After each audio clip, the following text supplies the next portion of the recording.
तो आज की वीडियो में UCL versus European super league की डिबेट को डिटेल में डिस्कस करके सारे पर्सपेक्टिव्स को ब्रेक डाउन करेंगे। साथ ही साथ साउथ अफ्रीका वर्सेस इंडिया के पहले टेस्ट मैच का डिटेल प्रीव्यू और प्लेइंग 11 में हुई सारी प्रॉब्लम्स को भी डिस्कस करेंगे। So let's begin.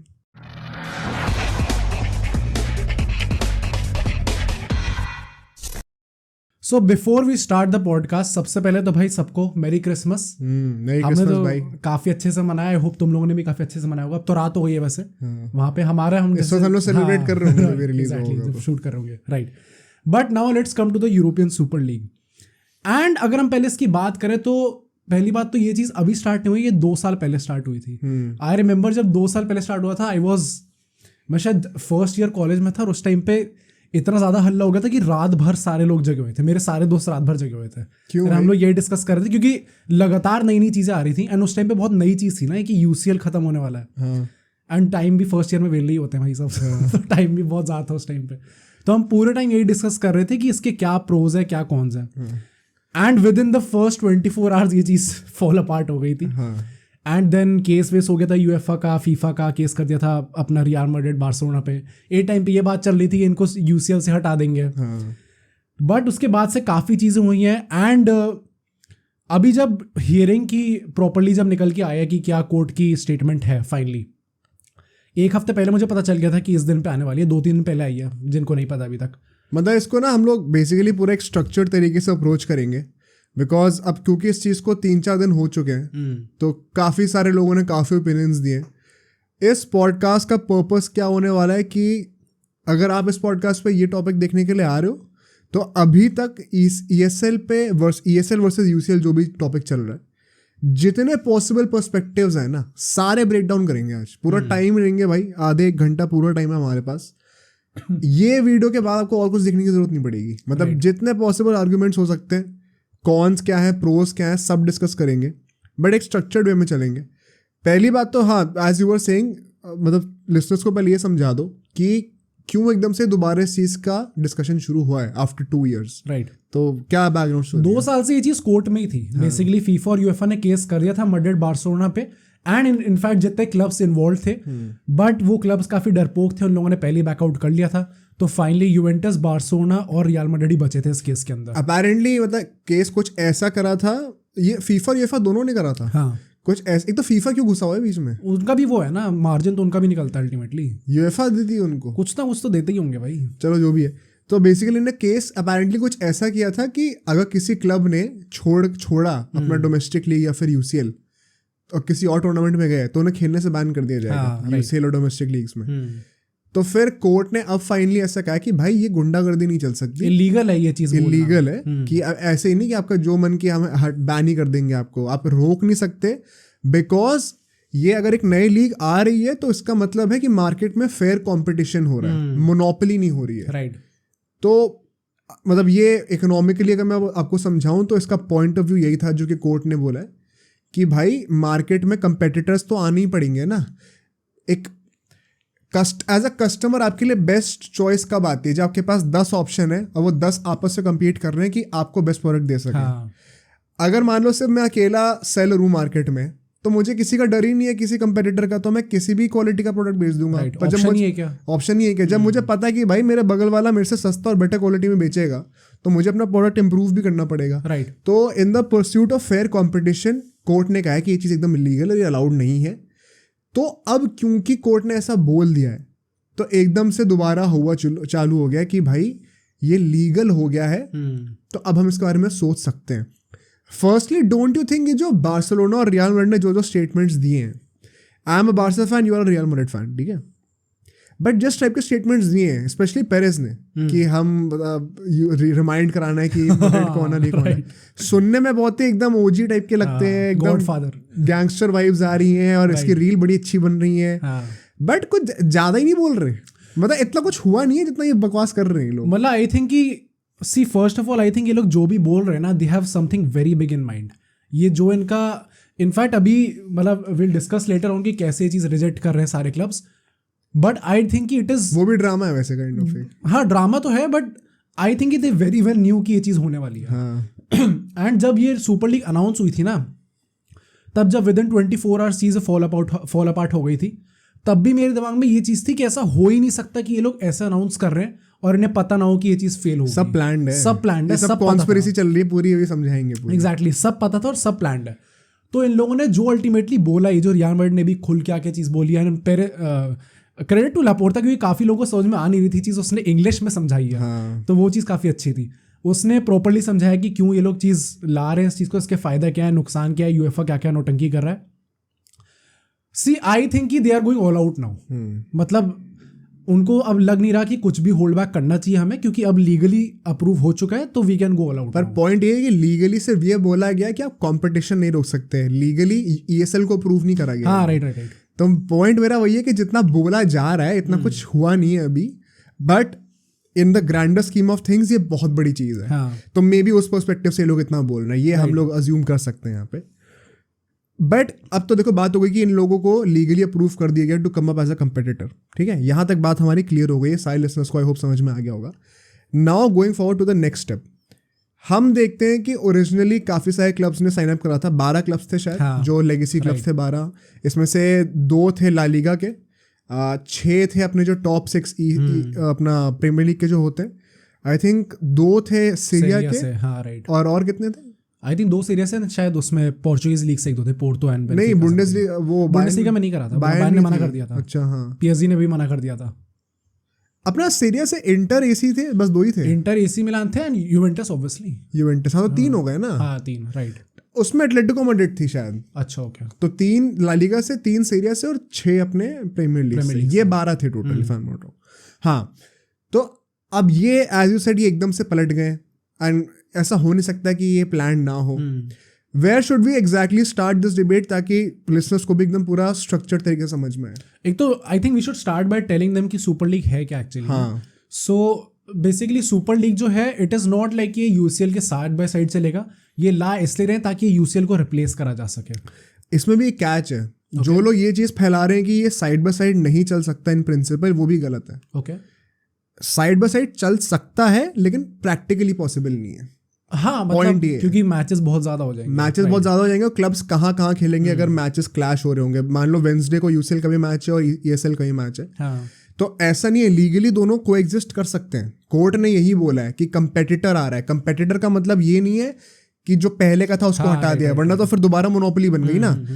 अगर मार्केट में एक बंदा था यूसीएल नाम का, कोर्ट कह रही कि उसका कंपेटिटर आने से आप मना नहीं कर सकते, तो कंपेटिटर का जो टर्म है कंपेटिटर, वो एग्जिस्ट ही तभी करेगा जब ओरिजिनली एक बंदा हो जिससे वो compete कर सके। तो अगर वही बंदा हट जाएगा, which is UCL in this case, तो फिर तो ईएसएल की भी मोनोपोली हो जाएगी ना। बट दोनों का पॉइंट आई गेस ये है कि यूएफए चाहती है कि ईसीएल ना, और ईसीएल चाहती है यूएफए ना रहे। एग्जैक्टली, तो प्रैक्टिकल इसका लीगली दोनों को एग्जिस्ट कर सकते हैं, बट प्रैक्टिकली नहीं कर सकते। ये डिटेल्ड एक सच जो है वो ये है इसके पीछे का। हाँ, एंड इसके फॉर्मेट की बात करें तो it is very different from what we see right now in UCL. Although एक कैच ये है कि यूसीएल ने इनका फॉर्मेट कॉपी करा है नेक्स्ट साल के लिए, वो भी रूमर्स आने के हटाने वाले। हाँ, क्योंकि वो घबरा गए हैं कि मे बी ये फॉर्मेट जो हमारा है इसमें काफी व्यूअरशिप आती है नॉर्मली, तो अगर हम लोग चेंज नहीं करेंगे, क्योंकि बहुत क्रिटिसिज्म मिला उस फॉर्मेट को, मतलब उसके ऊपर भी आएंगे, पहले वही वन सेकंड स्ट्रक्चर्ड तरीके से चलते हैं। सो गिवन कि सुपर लीग इस टाइम पे क्या फॉर्मेट होगा सुपर लीग का, सी फर्स्ट ऑफ ऑल तो जिन लोगों ने, जो लोग MLS फॉलो करते हैं ना, उनका बहुत फायदा होने वाला है, क्योंकि it is kind of similar to that American style. जैसे MLS ऑपरेट करती है वैसे काइंड ऑफ ऑपरेट करने वाली है इस टाइम पे ESL। सो टोटल में अभी तक इनके प्लान में ऐसा है कि 64 क्लब्स खेलेंगे ECL को, एंड ये जो हम लोग यूरोपियन सुपर लीग कहते हैं, जैसे UCL में चैंपियंस लीग होती है, यूरोपा लीग होती है और कॉन्फ्रेंस लीग होती है, इसी तरीके से ESL भी 3 पार्ट्स में डिवाइड होगी, 3 लीग्स में डिवाइडेड होगी, which is going to be star, gold and blue. अच्छा, ये स्टार, गोल्ड एंड ब्लू का पता है क्या सीन है? क्या? कुछ यूरोपियन यूनियन का फ्लैग होता है उसमें। हाँ, उसके वजह से ब्रिटिश गवर्नमेंट का कुछ प्रॉब्लम हो रही है। बट हाँ, मूविंग ऑन, अपना जो स्टार और गोल्ड लीग्स जो हैं, जो कि स्टार सबसे ऊपर आती है, गोल्ड सेकंड आती है। और बाय द वे ये भी बता दूं मैं कि ये स्टार, गोल्ड और ब्लू जो है, ये बेसिकली UCL, यूरोपा लीग और कॉन्फ्रेंस लीग, इन तीनों का रिप्लेसमेंट है। राइट, एंड 16 क्लब्स ईच होंगे स्टार और गोल्ड में, जो कि 2-2 ग्रुप्स में डिवाइड होंगे, बेसिकली 8-8 के ग्रुप्स में डिवाइड होंगे, एंड फिर उसमें स्ट्रक्चर 7 लीग मैच होंगे। 7 लीग मैचेस होंगे, एंड ये 7 नहीं, शायद 14 होंगे शायद। 14, हाँ सॉरी, होम और अवे होगा, 7 ओपोनेंट से मैच होगा। हाँ, तो होम और अवे होगा सबसे, 14 लीग मैचेस 14 लीग मैचेस होंगे। तो जो हम लोग वो पॉइंट डिस्कस कर रहे थे ना कि मैचेस कम करने, इससे मैचेस बढ़ रहे हैं इनफैक्ट UCL के जो मैचेस होते हैं। एंड जो ब्लू लीग है उसमें टोटल में 32 टीम्स खेला करेंगी, जो लोएस्ट जो कॉन्फ्रेंस लीग का रिप्लेसमेंट है। हाँ राइट। एंड इनमें जो है प्रॉपर अपना रेलिगेशन प्रमोशन का सिस्टम होगा। जो भी लास्ट की बॉटम 2 टीम्स होंगी वो नीचे वाली लीग में आ जाएगी, जो नीचे वाली लीग की टॉप 2 टीम्स होंगी वो आगे चली जाएंगी। And by the end of the season blue league में ऐसा है कि जो बॉटम 20 टीम्स होंगी वो डायरेक्टली रिप्लेस होंगी, 32 में से 20 टीम्स नीचे रिप्लेस होंगी। एंड डोमेस्टिक लीग के परफॉर्मेंस के बेसिस पे बाकी की 20 टीम्स आएंगी अंदर। अभी डोमेस्टिक परफॉर्मेंस कैसे जज करी जाएगी ये बताया नहीं गया अभी तक, राइट। तो वो चीज़ थोड़ी देखने वाली होगी। जैसे फॉर एग्जांपल मैं देता हूँ, जैसे मान लो अपना जिरोना है, जिरोना ब्लू लीग में फर्स्ट आ गई, तो अगले साल वो गोल्ड लीग में आ जाएगी और फिर वहां पे compete करेगी प्रमोट होकर। अब मान लो गोल्ड लीग में भी टॉप 2 में आ गई तो फिर वो थर्ड ईयर में स्टार लीग में आ जाएगी। अब यहाँ पे कैच क्या है कि स्टार और गोल्ड में सिर्फ 2 ही टीम्स रेलेगेट हुआ करेंगी हर साल, लेकिन ब्लू में 20 टीमें रेलेगेट हुआ करेंगी, राइट। इसके भी क्या प्रोज एंड कॉन्स, उसके ऊपर हम लोग आएंगे। फॉर्मेट तो आई थिंक क्लियर हो गया, और कुछ है इसमें कवर करने एक चीज ये है कि ये जो भी यूरोपियन सुपर लीग जो भी 3 लीग्स होंगी ये 2 फेजेस में डिवाइड होंगी। एक प्ले ऑफ स्टेज होगा और एक लीग फेज होगा। लीग फेज जो है हमारा सितंबर से लेके अप्रैल तक चलेगा और प्ले ऑफ जो होगा वो अप्रैल मई में खत्म हो जाएगा। सो बेसिकली पूरा जो सीजन लॉन्ग होता है ना, जैसे हमारा लीग फॉर्मेट चलता है पूरा एकदम एंड तक सीजन के, वैसे ही ये चलने वाला है। तो वी कैन जेन्युइनली सी कि लाइक हर हफ्ते 2 मैचेस तो होंगे ही होंगे। एक आपका प्रीमियर लीग या जो भी लीग का मैच होगा और एक ESL का मैच होगा। तो जैसे यूसीएल में हमें, जैसे अभी यूसीएल का ग्रुप स्टेज खत्म हो गया, अब हमें फरवरी तक वेट करना है, 1-1.5 महीना बीच में, हाँ वेट करना। अब तो फिक्सचर कंजेशन देखने वाली चीज होगी, क्योंकि बाकी कॉम्पिटिशंस भी, आपके काराबाओ कप भी आता है, आपका कम्युनिटी शील्ड भी आता है, आपका FA कप भी आता है, कोपा डेल रे आता है, तो ये सब भी देखने वाली प्रॉब्लम होगी थोड़ी। तो now that we have covered the format, I think हमने बैकग्राउंड स्टोरी कवर कर लिया है, पूरा फॉर्मेट कवर कर लिया है, अभी किस पॉइंट पे आ रखा है हम वहां तक पहुंच चुके हैं। एनीथिंग एल्स जो कि हमने मिस आउट कर रहे हैं? नहीं, आई थिंक सब कर लिया। तो अब हम लोग फिर मूव ऑन करते हैं प्रोज एंड कॉन्स पे, और फिर मैंने थोड़े एक हिपोक्रेसी जो है इसमें ESL के पीछे फैंस की भी और जो बारसा और रियल मैड्रिड कर रही है थोड़ी बहुत उसकी भी, ओके वो भी मैं कवर करूंगा। उसका एक अलग से मैंने पॉइंट्स थोड़े से नोट करे हुए हैं।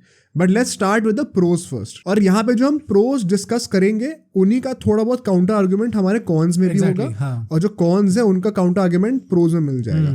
तो पहले प्रोज एंड कॉन्स डिस्कस करते हैं एक एक करके कि कितने प्रोज एंड कॉन्स मिल रहे हैं हम लोगों को। एंड फिर जब हमने सारे पॉइंट्स मेंशन कर दिए एक बार लिसनर्स के दिमाग में, उसके बाद हम उसकी खिचड़ी बना सकते हैं, अच्छे से डिबेट कर सकते हैं back and forth. To start with तुम्हारा initial react, by the way जिनको अब नहीं पता है, आजकल जो भी हमारे इंस्टाग्राम पे ट्विटर पे ESL के ट्वीट आ रहे सब मोहित ही कर रहा है सारे जो प्रो ESL पैशनेट, जो कि काफी मतलब ऐसा लग रहा है कि सबसे बड़ा मोर्चा तो यही लेके निकला मैं ही लेके आया हूँ, मैं ही केस लड़ रहा था। तो मतलब गोइंग, क्योंकि हमने अभी तक जानबूझ के डिस्कस नहीं करा है टॉपिक बिल्कुल भी। मतलब हम लोग अभी जब इसके स्टडी भी कर रहे थे इस चीज़ को डिटेल में ओवर द वीकेंड, तो हमने आपस में इसके रिगार्डिंग कुछ भी बात नहीं करी, ताकि अभी एकदम फ्रेश डिबेट हो हमारी। तो मतलब ऐसा लग रहा है देखने में, क्योंकि मैं भी जो हमारे लिसनर्स हैं उन्हीं के सीट पे हूँ, क्योंकि वो स्टोरीज तुमने डाली हैं, वो ट्वीट तुम्हें करें, ऐसा देख के लग रहा है तुम्हारे ट्वीट से कि तुम बहुत ज़्यादा प्रो। मैं बहुत प्रो। तो ना तुम्हें कॉन्स दिख ही नहीं रहे? नहीं दिख रहे हैं, मेरे पास है 2-3 कॉन्स रेडी हैं इसके भी, बट आई थिंक प्रोज जो है वो सुपरसीड कर रहे हैं इस टाइम पे। ठीक है, मेरा इसमें कहाँ, मोहित का तो एकदम प्रो स्टांस है इस वक्त, मेरा स्टांस इस वक्त थोड़ा न्यूट्रल सा है। ओके, मुझे लगता है it is still very early to जज कि क्या होने वाला है। एंड ये भी डिस्कस करेंगे लास्टली कि क्या ये आएगा भी कि नहीं आएगा, वो भी डिस्कस करना है। But to start with the pros, क्योंकि तुम कह रहे हो कि बहुत सारे प्रोज हैं, तो why don't you start first? I think मैं सबसे पहला प्रो बताऊंगा जो कि मेरे ओपिनियन में सबसे ज़्यादा इंपॉर्टेंट प्रो है। वो मेरे ओपिनियन में ये है कि सारे क्लब्स का पैसा बढ़ने वाला है। सी ये जो क्लब्स का पैसे की जो प्रॉब्लम आई है, एंड इसके पीछे भी आई रिमेंबर, क्योंकि ट्वीट में भी ना मैंने ये चीज़ जेन्युइनली पूछी थी, एंड आई रिमेंबर मैंने किसी रील के कैप्शन में भी ये चीज़ डाली थी, कोई पोस्ट के कैप्शन में, कि I genuinely want to know viewers के पर्सपेक्टिव से कि आपके हिसाब से क्या कौन है। क्योंकि एक टाइम पे मुझे जेन्युइनली लग रहा था कि भाई जो प्रोज है इतने ज़्यादा सुपरसीड कर जा रहे हैं कि आपको कौन इतने ध्यान देने नहीं चाहिए उस पर। बट आई थिंक सबसे बड़ा प्रो जो है मेरे ओपिनियन में ये है कि सबको पैसा ज़्यादा मिलने वाला है। कैसे मिलना ज़रा ये बताओ। हाँ राइट, मैं ये सबसे पहले ये बताऊंगा, क्योंकि सी इस टाइम पे UEFA और FIFA जो है वो as a middle man act करते हैं। जो भी चैंपियंस लीग का पैसा इकट्ठा होता है उसमें से अराउंड 60 to 70% UEFA रखता है, एंड जो बाकी 30-40% बचता है वो सारे क्लब्स में डिवाइडेड होता है। वो उसके हिसाब से कि कौन सा कितने पैसे ला रहे हैं, रेवेन्यू क्या ला रहे हैं, उसके हिसाब से। ESL का सबसे बड़ा प्रो ये है कि जो भी क्लब्स हैं वो ही अथॉरिटी है। बेसिकली एक तो उन लोगों ने प्रॉमिस ये करा है कि ट्रांसपेरेंसी एकदम क्लियर होगी, बट वी ऑल नो कि अल्टीमेटली होने नहीं तो वाला। उस पे आएंगे, चलो अभी वो बाहर की बात। बट आई थिंक कि सबसे बड़ा प्रो ये है कि जो भी पैसा आएगा वो डायरेक्टली क्लब्स के पास आएगा, तो बीच में कोई एक थर्ड पार्टी नहीं है कि मैं 60% कट रख लेता हूँ। और जो इनका सीईओ है जिसका नाम बर्नार्ड रिचर्ड समथिंग कुछ करके है, किसका ये सीईओ? सुपर लीग का, उसने ये चीज़ बोली है, उसने ये चीज़ मतलब प्रेस कॉन्फ्रेंस में आके बोली है कि जितने भी क्लब्स इस चीज़ में पार्टिसिपेट करेंगे वो अभी जितना पैसा कमा रहे हैं उसका ट्रिपल अमाउंट कमाएंगे। एंड ये स्पेसिफिकली प्रॉब्लम पता है क्यों आती है? काफ़ी लोग ये पूछ रहे थे कि ये बार्सा और रियल मैड्रिड ने अभी क्यों करा, पहले क्यों नहीं कर रहे थे ये चीज़, पहले क्यों नहीं लाई, यूसीएल में अभी क्यों प्रॉब्लम हो रही है ना? मेन प्रॉब्लम स्टार्ट हुई है कोविड के बाद से। कोविड के बाद से जितने क्लब्स जितने घाटे में गए, यूवेंटस निकल ही नहीं पा रहा, इतना बड़ा क्लब है, इटली का सबसे बड़ा क्लब है, वो घाटे से निकल ही नहीं पा रहा। और इसमें एक चीज़ काफ़ी लोगों को हर्ट करेगी जो सुन रहे हैं, बिकॉज मैं यहाँ पे थोड़ा सा प्रीमियर लीग को भी ना चाहते हुए भी थोड़ी बैड लाइट में आ जाएगा, because quite frankly this is what I don't like about football as a guy who has pursued cricket for so long as well. Football में यूनिफॉर्मिटी नाम की चीज़ ही नहीं है, राइट। चाहे वो वीआर में हो, चाहे वो रेफरिंग स्टैंडर्ड्स में हो, चाहे वो पैसों के डिस्ट्रीब्यूशन में हो। जैसे आईपीएल में भी हमने देखा था कि हर किसी को सेम 100 करोड़ मिलते हैं, एकदम इवन टेबल है, एकदम फेयर गेम है। ऑफ कोर्स वो प्रैक्टिकली पॉसिबल नहीं फुटबॉल में, मैं समझता हूँ, तो मैं उस लेन में नहीं जाने वाला हूँ। पर प्रॉब्लम पता है क्या, रूल्स जो है फीफा के ना, वो भी ऐसा लगता है कि अलग अलग है, एटलीस्ट प्रैक्टिकली। तो ऑन पेपर तो अब चलो कहने को कुछ भी कह लो तुम। प्रीमियर लीग में चेल्सी अकेले इतने पैसे खर्च करे जा रही है, यहाँ पे मैड्रिड जो है 2 साल से एम्बापे की साइनिंग डिले करी जा रही है। एंसेलोटी को कह रखा है भाई 10 बंदी भी उनके साथ ही खेल स्क्वाड में, 25 गए भाड़ में। अगर हमारे पास 25 में से 15 इंजर्ड है तो बच्चे 10 से ही खेल, 11 लोग भी मत खेला पिच पे। बारसा तो कुछ साइनिंग नहीं कर पाए, लोन पे लिए जा रही है गरीबों की तरह। तो ये हाल बारसा और रियल मैड्रिड, क्वाइट फ्रैंकली जितनी फैन फॉलोइंग इनकी है, प्रीमियर लीग में शायद यूनाइटेड ही आसपास आती है। और उनका भी क्या ही हाल है भी तुम जानते हो।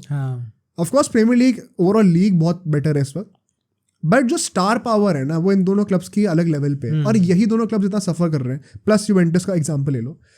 तो आई थिंक वो इतना अनफेयर हो रखा है इस वक्त कि प्रीमियर लीग भी, वो भी एक टॉपिक है जो जिसके ऊपर हम इवेंचुअली आना ही पड़ेगा हम लोग को। आई थिंक इसका कॉन्सिक्वेंस है वो सेइंग है ना कि premier league is the super league right now, वो एक्चुअली में ट्रू है। जितना पैसा प्रीमियर लीग में आ रहा है, नेचुरली हर कोई वहीं पे जाएगा और फिर एक मोनोपोली स्टैब्लिश हो जाएगी एक ही लीग की, which is very bad for football. आप ये नहीं देखना चाहते कि सिर्फ एक ही लीग जो है पूरी दुनिया में फ्लरिश कर रही है, बाकी सब में कॉम्पिटिशन ही नहीं है, या फिर कोई आई बॉल्स ही नहीं है। वो डेथ ऑफ फुटबॉल की तरफ आप जा रहे हो फिर। अब वहां पे तो फिर इनको तो सऊदी लीग और MLS ही खा जाएंगे ऐसे लोगों को। तो फिर तो to even the game a bit, अब इसमें ये आर्गुमेंट भी आएगी कि कहीं ना कहीं लोग कह रहे हैं कि बारसा और रियल मैड्रिड बहुत सेल्फिश हो रहे हैं इस चीज़ में। शायद वो थोड़ा बहुत सच भी है, इसलिए मैंने अपना माइंड एकदम मेकअप नहीं करा अभी। But it is necessary for the eventual good of football I feel. But हाँ, कंटिन्यू। नहीं, मेरे हिसाब से भी प्रीमियर लीग का तो आई थिंक बहुत ज़्यादा गंदा बायस है एंड बहुत ज़्यादा हिपोक्रेट है प्रीमियर लीग। जो भी लोग कह रहे हैं ना कि हम नहीं चाहते लोग पार्टिसिपेट करें, उसके पीछे का भी एक रीज़न हो बताऊंगा मैं। अच्छा, okay. But as you said कि प्रीमियर लीग जो है अपने आप में सुपर लीग बनती जा रही है इस टाइम पे। बट हाँ, मेरा फर्स्ट एंड फॉरमोस्ट एंड सबसे इंपॉर्टेंट प्रो यही रहेगा अल्टीमेटली कि सुपर लीग के आने से पैसा आने वाला है, कंट्रोल क्लब्स के हाथ में होगा।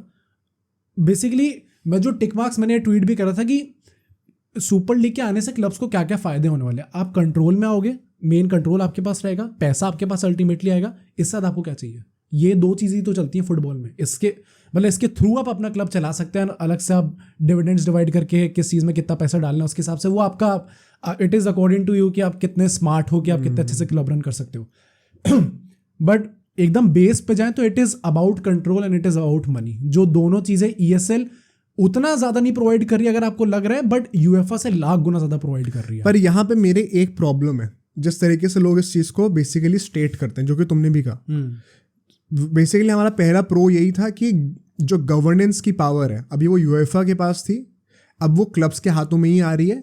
तो जैसे कि तुमने कहा मिडिल मैन कोई नहीं है, तो वो पैसा सारा खुद में डिस्ट्रीब्यूट कर सकते हैं, किसी और का कट नहीं है यहाँ पे। मेरी प्रॉब्लम इसी चीज़ से है। ये बात सच है और इससे क्लब्स का फायदा होगा, बट ये जो बोलने का तरीका है कि मिडिल मैन है उनको कट मिल रहा है, I think it is absolutely rubbish. जो भी बंदा यूट्यूब पे ऐसी चीज़ें फैला रहा है, आई थिंक गलत नैरेटिव फैला रहा है। ये कह सकते हो कट कम या ज़्यादा होना चाहिए। हाँ, राइट। पर ये कहना कि UEFA थर्ड पार्टी है जो कि कट ले रही है, अबे वो ऑर्गेनाइजर है तो वो तो अपना कट लेंगे ही ना। बिजनेस यही तो होता है। तुमने बिजनेस कभी होते देखा नहीं है क्या? ऑर्गेनाइजेशन ऑर्गेनाइजेशनल पावर एग्जीक्यूट करना इतनी बड़ी चीज होती है। अगर तुम उस ग्रैंड स्केल पे कि पूरी दुनिया तुम्हारा टूर्नामेंट देख रही है, तुम एक ऐसा टूर्नामेंट ऑर्गेनाइज करा पा रहे हो जहाँ पे पूरे यूरोप के बेस्ट टीम्स आ रही हैं, राइट, तो उसका तुम कट नहीं लोगे क्या?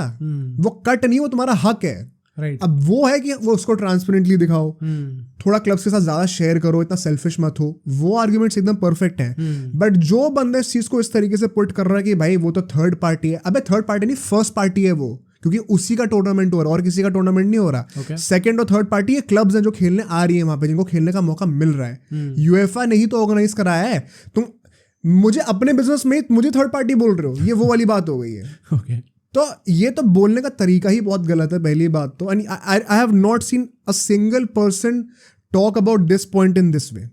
मतलब ये टोन राइटली सेट करना बहुत इंपॉर्टेंट है, क्योंकि व्यूअर्स के दिमाग में भी, लिसनर्स के दिमाग में भी फालतू का फिर एक ना वो एंटी यूएफए वाला नोशन भी बनता है।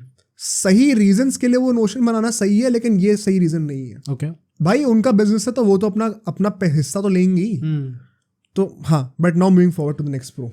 मेरा ये जो यूएफए वाला पॉइंट बोला, I think it is correct कि अल्टीमेटली फर्स्ट पार्टी वही है, बट पॉइंट वो है कि इससे पहले तक लोगों को प्रॉब्लम हुई भी इसलिए नहीं थी क्योंकि उन्हें उतनी ज़्यादा अफेक्ट्स पड़ नहीं रहे थे उस चीज़ के। द फैक्ट इज़ कि यूएफए ऑब्वियसली फर्स्ट पार्टी है, बट जिस तरीके से रन कर रही है वो इस पूरे कॉम्पिटिशन को, that is the main cause of the problem. हाँ भाई, बिजनेस इज नॉट फेयर। हाँ राइट, नहीं मतलब फेयर तो अलग बात है, बट आपको सारी पार्टीज के हिसाब से देख के चलना पड़ता है। इट इज नॉट लाइक कि मैं बस अपनी मन चाहे कर। बिल्कुल, जैसे बिजनेस में कहते हैं स्टेक होल्डर्स सबका फायदा देखो, अपने सारे स्टेक होल्डर्स का बेनिफिट देखो, वो बात तो है ही। वो यूएफए वहां पे पीछे लैग कर रही है, बट ये बोलना कि यूएफए अपने बिजनेस में ही थर्ड पार्टी बनी हुई है, that is the dumbest thing that anybody could say on the internet. Okay, but moving on to the second pro, क्योंकि मेरा भी पहला प्रो यही था। सेकंड मैं ऐड करता हूँ, विच इज फॉर मी कि यार मतलब मुझे पता नहीं, शुड आई से इट राइट नाउ? पहले चलो ये बोल देते हैं कि फ्री स्ट्रीमिंग होने वाली है, ठीक है? Right, let's put that as a pro. Right, बहुत ही ट्रिवियल सा टाइम स्पेंड नहीं करेंगे उसके ऊपर।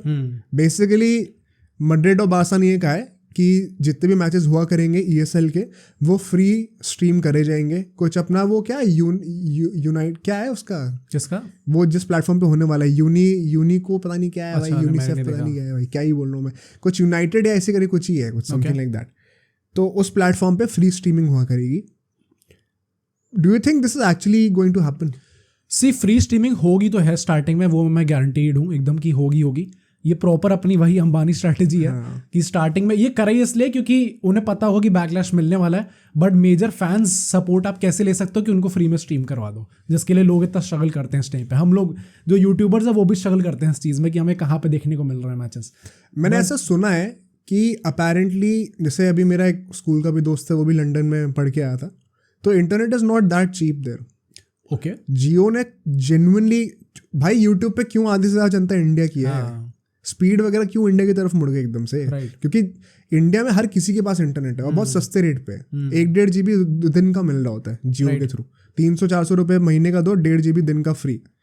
तो उतना चीप इंटरनेट बाहर होता नहीं है, विच इज़ वाई स्ट्रीमिंग पे देखना उनके लिए बहुत एक्सपेंसिव होता है। एक तो सब्सक्रिप्शन दे रहे हो, प्लस आप जो वाईफाई जो डेटा बेसिकली ले रहे हो वो भी बहुत पे कर रहे हो आप। तो वो फ्री स्ट्रीमिंग वाली चीज़ हमें इतनी हिट नहीं करती। हमने वर्ल्ड कप फ्री में देखा भी, क्रिकेट का पूरा, कोई बड़ी बात नहीं है हमारे लिए। IPL भी फ्री दिखा रहे हैं, IPL फ्री दिखा रहे हैं पूरा, तो उन लोगों के लिए बहुत बड़ी बात है। यूरोपियन कंपटीशन है, यूरोप के लिए बहुत बड़ी बात है। आई थिंक ये पॉइंट इंडिया के लिए इतना मैटर करता भी नहीं है। वैसे भी इंडिया में सब जुगाड़ देख ही लेते हैं लिंक्स वगैरह का, तो उसमें ज़्यादा मैं जाऊँगा नहीं। पॉइंट ये है कि would they really go in that Ambani strategy कि पहले लत लगा दो लोगों को फिर चार्ज करना शुरू कर दो? Quite likely yes, but point वही है कि अभी हम इफ्स एंड बट्स पे नहीं जाएंगे। जो चीज़ प्रॉमिस करी गई है at this point of time, वहीं तक हमें रुकना पड़ेगा और वही अज्यूम करना पड़ेगा। आगे क्या होने वाला है किसी को नहीं पता है। एक उसमें यह है कि लोग पैसे एड्स के थ्रू कमाने का बोल रहे हैं, तो ऐड का क्या मतलब है कि मैच के बीच में वो पॉज हो जाएगा, जैसे क्रिकेट में हर ओवर के बाद ऐड आता है। अच्छा, ओके। तो फुटबॉल में तो सिर्फ एक ही ब्रेक होता है, तो वो ऐड कब आएगा? राइट। और आई थिंक थोड़ा वैसा टाइप का होगा कि मे बी ऐड का सीन ना हो, मे बी वो पार्टनर ही इस तरीके से कर रहे हो कि एक आपको मैच दिखाना है। भाई पैसे कहाँ से आएंगे फिर? मतलब उनका स्ट्रैटेजी वही होगी ना, जैसे एक तरीके से अभी जो चीज़ जियो ने करा था अल्टीमेटली, उस पर भी तो हम एक तरीके से कह सकते थे कि भाई ये लोग तो पूरा सब कुछ फ्री में दे रहे हैं, सब कुछ फ्री में दिखा रहे हैं, तो उनको फायदा कैसे हो रहा है? उनका फायदा बहुत था ना, उनका फायदा अलग तरीके से था। हाँ, वो तो अलग ही दिमाग लगाया। वो अलग कुछ, जिनको नहीं पता बता दूं, अभी जो IPL वगैरह फ्री स्ट्रीम करा है, भाई सबको समझ में लग रहा होगा कि घाटे की बहुत डील है। उन्होंने फायदा ऐसे करा है कि भाई रिलायंस जो है डेटा भी देती है, जियो मोबाइल डेटा भी देता है, ठीक है। तो उन लोगों ने जियो सिनेमा पे फ्री स्ट्रीमिंग तो कर दी, उसको देखने के लिए डेटा कहाँ से लाओगे, तो लोग डेटा खरीदेंगे जियो से, राइट। तो उन्होंने बेसिकली एक चीज फ्री करके अपने दूसरे बिजनेस मॉडल से और पैसे चुसवाए, जो कि ऑन पेपर दिख ही नहीं रहा किसी को, मतलब वो नेट इफेक्ट दिखेगा अल्टीमेटली, बट हाँ वो कितना उधर हो रहा है कितना उधर हो रहा है किसी को पता नहीं चलेगा। बट इनके पास कोई अपना डेटा कंपनी थोड़ी है, ESL के पास। एक तो पॉइंट ये है ना कि जो इन्वेस्टर्स आ रहे हैं इसमें, अपेरेंटली पता है इन लोगों ने सऊदी को भी अप्रोच किया रिसेंटली, ESL ग्रुप ने पूरे कि आप लोग हमें फंड करो, जैसे अभी लोग लालिगा को करते हैं, जो विजिट सऊदी है जो करती है।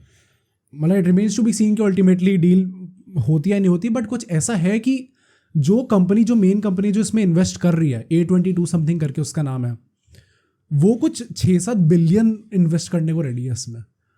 तो अगर वो कर रही है, अगर if this is in their plans, ये लोग स्टार्टिंग में फ्री देने वाले, तो आई थिंक जेन्युइनली पॉसिबल है कि होगा भी अल्टीमेटली। अब वो कैसे अपने प्रॉफिट मार्जिन कैसे निकालते हैं उसमें, कैसे लॉसेज इंकर करेंगे वो लोग, वो अलग बात है, but I think as of now I think ये चीज़ होने वाली है। चलो भाई, what is the next pro then for you? I think जो नेक्स्ट प्रो होगा मेरे लिए वो ये होगा, जहाँ पे हम लोग प्रीमियर लीग का भी पॉइंट में डिस्कस करूंगा, विच इज़ की इक्वालिटी बढ़ने वाली है इन फुटबॉल, जो कि अभी हाल ही में जो इन लोगों ने नौटंकी स्टार्ट करी है, स्पेसिफिकली लालिगा क्लब्स ने ये चीज स्टार्ट करी थी, earn it on the pitch कर। हाँ, ये क्या है, तुमने बहुत डाला है इसका, मुझे समझाओ भाई। मुझे एक्चुअली समझ में नहीं आया कि earn it on the pitch से इनका मतलब क्या है। मैंने अपने दोस्तों से भी कहा कि भाई अर्न व्हाट। इस टाइम पे लालिगा में जितने भी क्लब्स हैं, ये जो UCL से लड़ाई हो रही है कि earn it on the pitch, इस टाइम पे लालिगा में जितने भी क्लब्स हैं, रियल मैड्रिड और बार्सिलोना के UCL मिला के जो है 19 है, और जो बाकी कॉम्बाइंड क्लब्स हैं उनके 0 हैं। तो earn exactly what on the pitch? Barça और रियल मैड्रिड ही लीग भी जीतते हैं, कोपा डेल रे भी ये लोग जीतते हैं, तो आप क्या जीतने की बात कर रहे हो? जो वैलेंसिया कह रही थी कि earn it on the pitch उन्हें स्टार्ट करा था शायद ये। पहली बात तो ये अपनी हालत देख लो, पैसा आपके पास है नहीं, रिलेगेट आप हो जाओगे, फिर सेकंड ईयर में खेलते हुए कहना earn it on the pitch. तो आई जनरली डोंट थिंक कि इसका कुछ भी सेंस बनता है। नहीं, बट यूएफए ने भी ये लाइन डाल दी है। यूएफए बहुत बदतमीजी कर रही है। क्या? यूएफए मिस इन्फॉर्मेशन स्प्रेड कर रही है इस टाइम। क्या? स्पेसिफिकली बाहर आके ये चीज कही है, जो कि उनका सेफरन जो प्रेसिडेंट है, उसने ये चीज आके प्रेस कॉन्फ्रेंस में कही कि आई डोंट नो इन लोगों के दिमाग में है भी क्या, ये लोग कैसे भी करने वाले हैं, क्योंकि इस टाइम पे जो इन लोगों ने लीग का फॉर्मेट निकाला है वो उससे भी ज्यादा क्लोज है जो इन लोगों ने पिछली बार निकाला था, जो कि रिजेक्ट हो गया था। किस बेसिस पे ये चीज ज्यादा क्लोज है? मेरिट बेस्ड है, पूरा स्पोर्टिंग बेस्ड मेरिट है, कोई भी क्लब आ सकता है, कोई भी क्लब रेलीगेट हो सकता है। तो अगर स्पेसिफिकली हम लोग पिछले उससे कंपेयर करें, क्योंकि थोड़ी सी क्लोज तो है ही अभी भी। बेसिकली मेरा अगला प्रो यही होने वाला था, मैं इसको भी ऐड कर देता हूँ यहीं पे, विच इज कि पहले फॉर्मेट था कि जो 12 क्लब्स थे, लेगेसी क्लब जो फाउंडिंग क्लब्स थे, वो कभी रेलीगेट शायद होंगे नहीं, वो क्लोज्ड एक मतलब स्टार टियर पे शायद सिर्फ वही खेलने वाले थे। नहीं, वो 3 लीग आई नहीं थी उस टाइम पे, था कि बस यही करेंगे, सिर्फ यही खेलेंगे। आई थिंक वो तो बिल्कुल ही गलत था। हाँ, राइट, वो तो बिल्कुल ही गलत था, क्योंकि सिर्फ 12 क्लब्स ही खेल रहे हैं। ऐसा समझ लो कि यूसीएल में सिर्फ 12 क्लब खेल रहे हैं, बाकी लोगों को आने का हक ही नहीं है। तो आई थिंक वो तो बहुत ही गलत था, एंड एक्चुअली व्यूअरशिप भी वहीं पे ही जाएगी सिर्फ, क्योंकि वही सारे बड़े क्लब हैं। तो वो तो मोनोपोली थी एंड वो एलिटिज्म था पूरा। तो आई थिंक वो फॉर्मेट तो बिल्कुल ही गलत था, बट आई थिंक वो एक बस स्पार्क इग्नाइट करने के लिए इन लोगों ने बोला था। उस पर जो भी क्रिटिसिज्म आया, इन लोगों ने बहुत काम करा उसके ऊपर इन अ पॉजिटिव डायरेक्शन। इस बार जैसे कि हमने फॉर्मेट समझाया था पिछले सेगमेंट में कि 3 अपना स्टार, गोल्ड और अपना ब्लू हुआ करेगा, एंड रेलीगेशन का भी स्कोप है। तो 2 टीम्स हमेशा बाहर हुआ करेंगी टॉप क्लब्स में से भी। तो it is much more merit based. Luck वाला फैक्टर काफ़ी हटा दिया गया। लक वाला फैक्टर कैसे हटाया गया? यूसीएल में हर लीग से यूरोप की ऑलमोस्ट कोई भी, ऐसे कोपनहेगन आ गया, क्या तुम्हें लगता है कि हर साल लोग रिपीट कर सकते हैं? राइट। तो वो लकी है बेसिकली। अब उसका ये बहुत डबल साइडेड आर्गुमेंट है, इसके ऊपर मैं आगे आऊंगा, बट बेसिकली ये जो लक वाली चीज़ है ना, इसको हटा दिया है। जो टीम कंसिस्टेंटली परफॉर्म करते हुए आ रही है और जिसके अंदर सही में गूदा है कि मैं ऊपर जाके टिक सकता हूँ, जो एक कहावत नहीं होती कि it is easier to get to the top than to actually staying at the top. तो यही चीज़ इम्बाइब करी है इस फॉर्मेट में कि भाई आएगा ऊपर वही जिसके टिकने का उसके अंदर है, भाई वो दम रहता है, रखता है कि मैं 10 साल यहाँ पे टिक भी सकता हूँ। ये नहीं कि एक बार बाय लक आ गए और फिर एक बहुत ही ब्यूटीफुल रोमांटिक स्टोरी लग रही है लोगों को और अगले साल कहाँ है पता ही नहीं भाई। नहीं, इसका सबसे बड़ा एग्जांपल ये चीज़ मेरे दिमाग में भी थी, नापोली को देख लो, सेमीज पहुंची थी अभी लास्ट टाइम, अभी क्या हालत है? 4th 5th आ रहे हैं उसमें, सीरिया में क्या हालत है भाई? इनके पास मैं स्पेसिफिकली बताऊं ना कि ये लोग एक बार पहुंच जाते हैं और इनके नेक्स्ट ईयर हालत ऐसी होती है कि इनको अपने 11 के 11 प्लेयर्स ट्रांसफर लिस्ट पर डालने पड़ते हैं। ऐसी हालत होती है इनकी, क्योंकि पैसा भी उतना नहीं आता ना अल्टीमेटली जीतने पे भी।